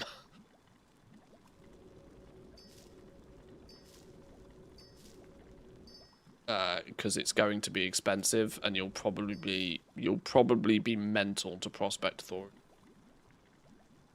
The maths just won't math. You will instead prospect high quality copper, probably, with a full max build prospector. So yeah, a full stack of copper was getting us, what's that? 20, 30, 40, 50, 60 to 70 gems. Quick maths. 3 diamonds, which is such a small quantity from 1,000 ore that, you know, it could be an average of 1 diamond and we got lucky, or it could be an average of 5 diamonds and we got unlucky, that's where you need to prospect 10,000 ore minimum before you start determining proc rates on things like diamonds. But you do get diamonds. This is full build. This is absolutely everything. Wombo combo, min-maxed, optimized, gear, tools, the whole shebang. So when it comes to leveling, when it comes to leveling during crafting, you will not prospect yourself. You will buy the materials off another prospector that's already very good at it. Buy the gems you need. But I do think that it will be... Dual crafters will play the game of chase the diamond, honestly. Chase the diamond. So much ore will get prospected chasing for these diamonds that there'll be a surplus of everything else, and the trick will be figuring out what to do with everything else. From this point, you could, in theory, take all of your 288 crushed stone. You could take all of your...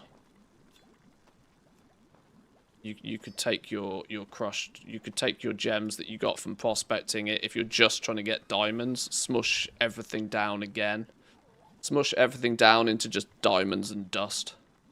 And sell those too.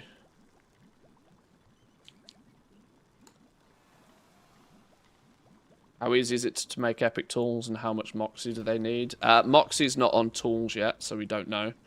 The recipes are 150 Moxie to buy, though.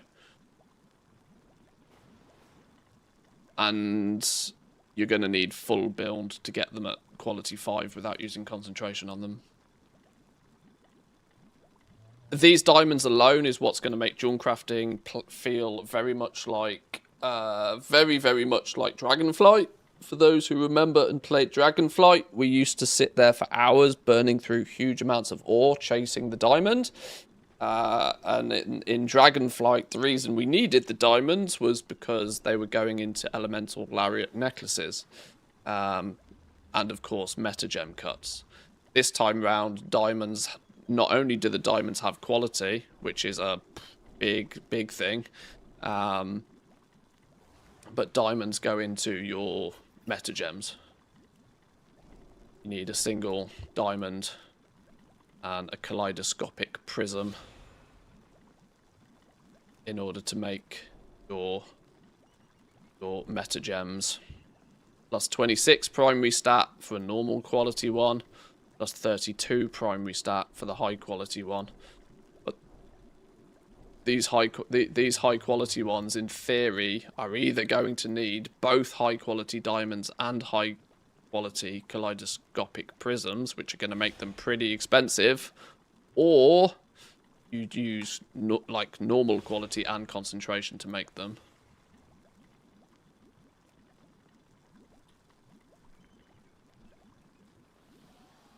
So the fact that getting these are difficult in the first place is going to mean that most of the high quality diamonds are going to exist via somebody somewhere using concentration. Either using concentration crafting the diamond itself, or from somebody that uses concentration to make the kaleidoscopic prisms at high quality. There's not really any reliable way to use concentration in order to make high quality diamonds. You're just going to have to get really goddamn good at prospecting. But like I said, this high quality diamonds are difficult to put numbers to right now because the prospecting tree is broken. It doesn't work properly. These are claiming they give you a bunch of skill, which in my mind should make it so that when you prospect high quality ore, you should be guaranteed high quality outputs, but it's all broken.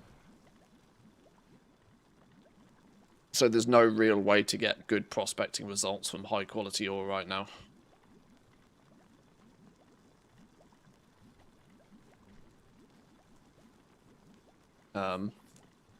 But assuming it was all fixed and you prospect high quality and you are at the point where you can guarantee high quality, you do, get high quality out.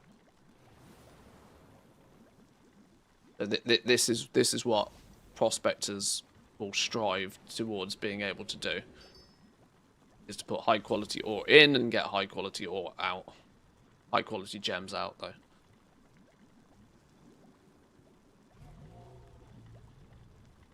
In theory, you should be able to do it without concentration once everything is fixed.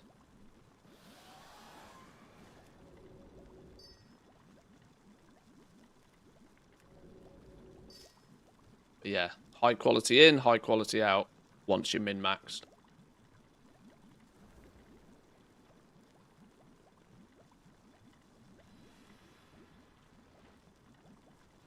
Yeah, thorium's basically the null stone. Thorium's basically the null stone. Technically, yes, you can prospect it. But like I said, I think you'll be absolutely mental to prospect it. The only possibility is prospecting it with concentration, but that even feels ridiculous to me. Imagine thorium's 1,000 gold apiece. That's 5,000 gold just to press this button. Look what happens when you press the button. You spend 5,000 gold. Oh, well, fuck off. I got a diamond. I was really lucky. But there's just as much of a chance you don't get it. Oh, hang on. I'm going to have to try and showcase that, you know. Yeah. You could spend 5,000 gold and get you know, an uncommon piece of stone that will be 1 silver. And, you know, a flawless gem, which will be 100 gold. Clip it. Yeah, fucking great timing that. But yeah, the reality is you are absolutely never going to prospect thorium.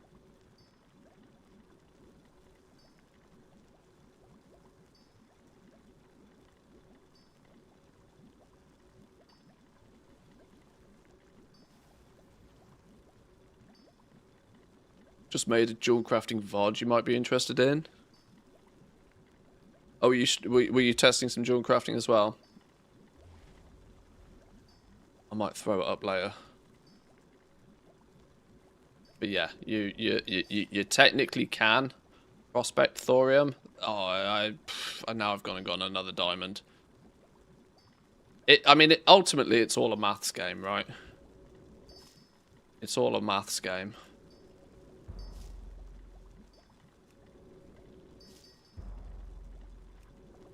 It seems like hyper-level gamba though. If you could prospect thorium and get... see, now that's annoying. You're getting diamonds so very frequently. I've got 3 diamonds in about 4 crafts. Oh, I don't know. Like I said, it's all a numbers game. I just don't think... The only time you're going to prospect thorium is if you're also using concentration on it. And it'll be a way for you to get high-quality diamonds. But I can't help but think that this will be so goddamn expensive to do that it'll be such a ridiculous risk. Like, 408 concentration, full build, at the moment. Let's just say once they fix these nodes and they actually give you the skill they're meant to give. Let's say you can get that down to 333. That means every full bar of concentration gives you 3 concentration crafts on thorium. If dazzling thorium's 1,000 gold apiece, that's 15,000 gold plus all of your concentration for 3 chances at a high quality diamond.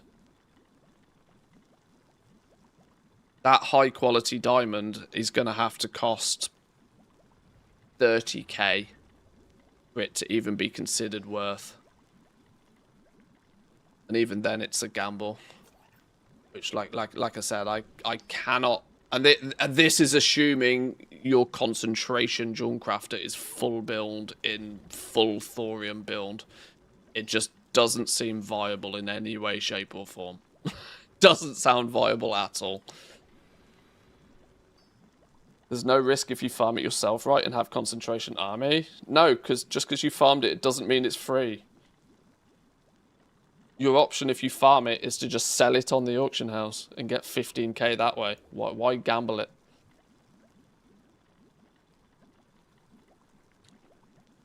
Common farming mistake number 1. Just because you farmed it doesn't make it free. Still has the same market value. as if you just bought it off the auction house. Gathering's going to win, no doubt. I'm switching my enchanters back to tailors. It's, yeah, I am slowly but surely starting to feel that it's going to be a much more lucrative expansion for people who enjoy doing farming. People who enjoy tinkering with professions, I feel are going to end up throwing a lot of gold at a wall that isn't going to throw much back at them. Is my thoughts on the process. But boys and girls, for today, and in turn for the week, actually, I'm going to leave it there. I was hoping to get through a couple of professions today, and we didn't because I went far too deep in Jawncrafting. But at the very least, we do now have an idea of how we are going to level Jawncrafting.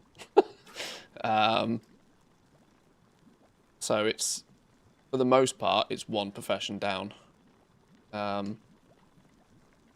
One profession down, many more to go. I will need to make sure that it takes far less time for me to figure this out for all of the other professions, or I'm going to be here for months and the expansion will be out way before I've got all of this ready. But, boys and girls, I thank you for joining today. Even though we're going to be sort of deep diving on certain professions on certain days, I hope some of this sort of crosses over to your favourite professions of choice. We'll be back next week. We can only pray and hope that we get a slightly better beta build next week that brings some fixes and changes to the professions to get them more at a release-ready state. But if nothing else, we have pre-patch next week, which will have a whole bunch of fun around. We get the new Demon Hunter specs for those who want to go play a Demon Hunter. The item levels squish, all of the class changes kick in. There is usually weirdly, there is often goal making to be had even in pre-patch, because a lot of people come back to the game at pre-patch and a lot of people will start spending some time leveling up some alts, and believe it or not, people actually spend quite a lot of time gearing alts even in pre-patch, so there's goblin opportunities there as well. How much of that we'll take advantage of, I don't know. I feel as if I'm going to live on the beta from this point on. But we'll definitely have a look, and it'll be a fun week all the same. But yeah, have yourself a wonderful day, wonderful weekend, and I will catch you all on Monday, boys and girls. Have a good one. Peace.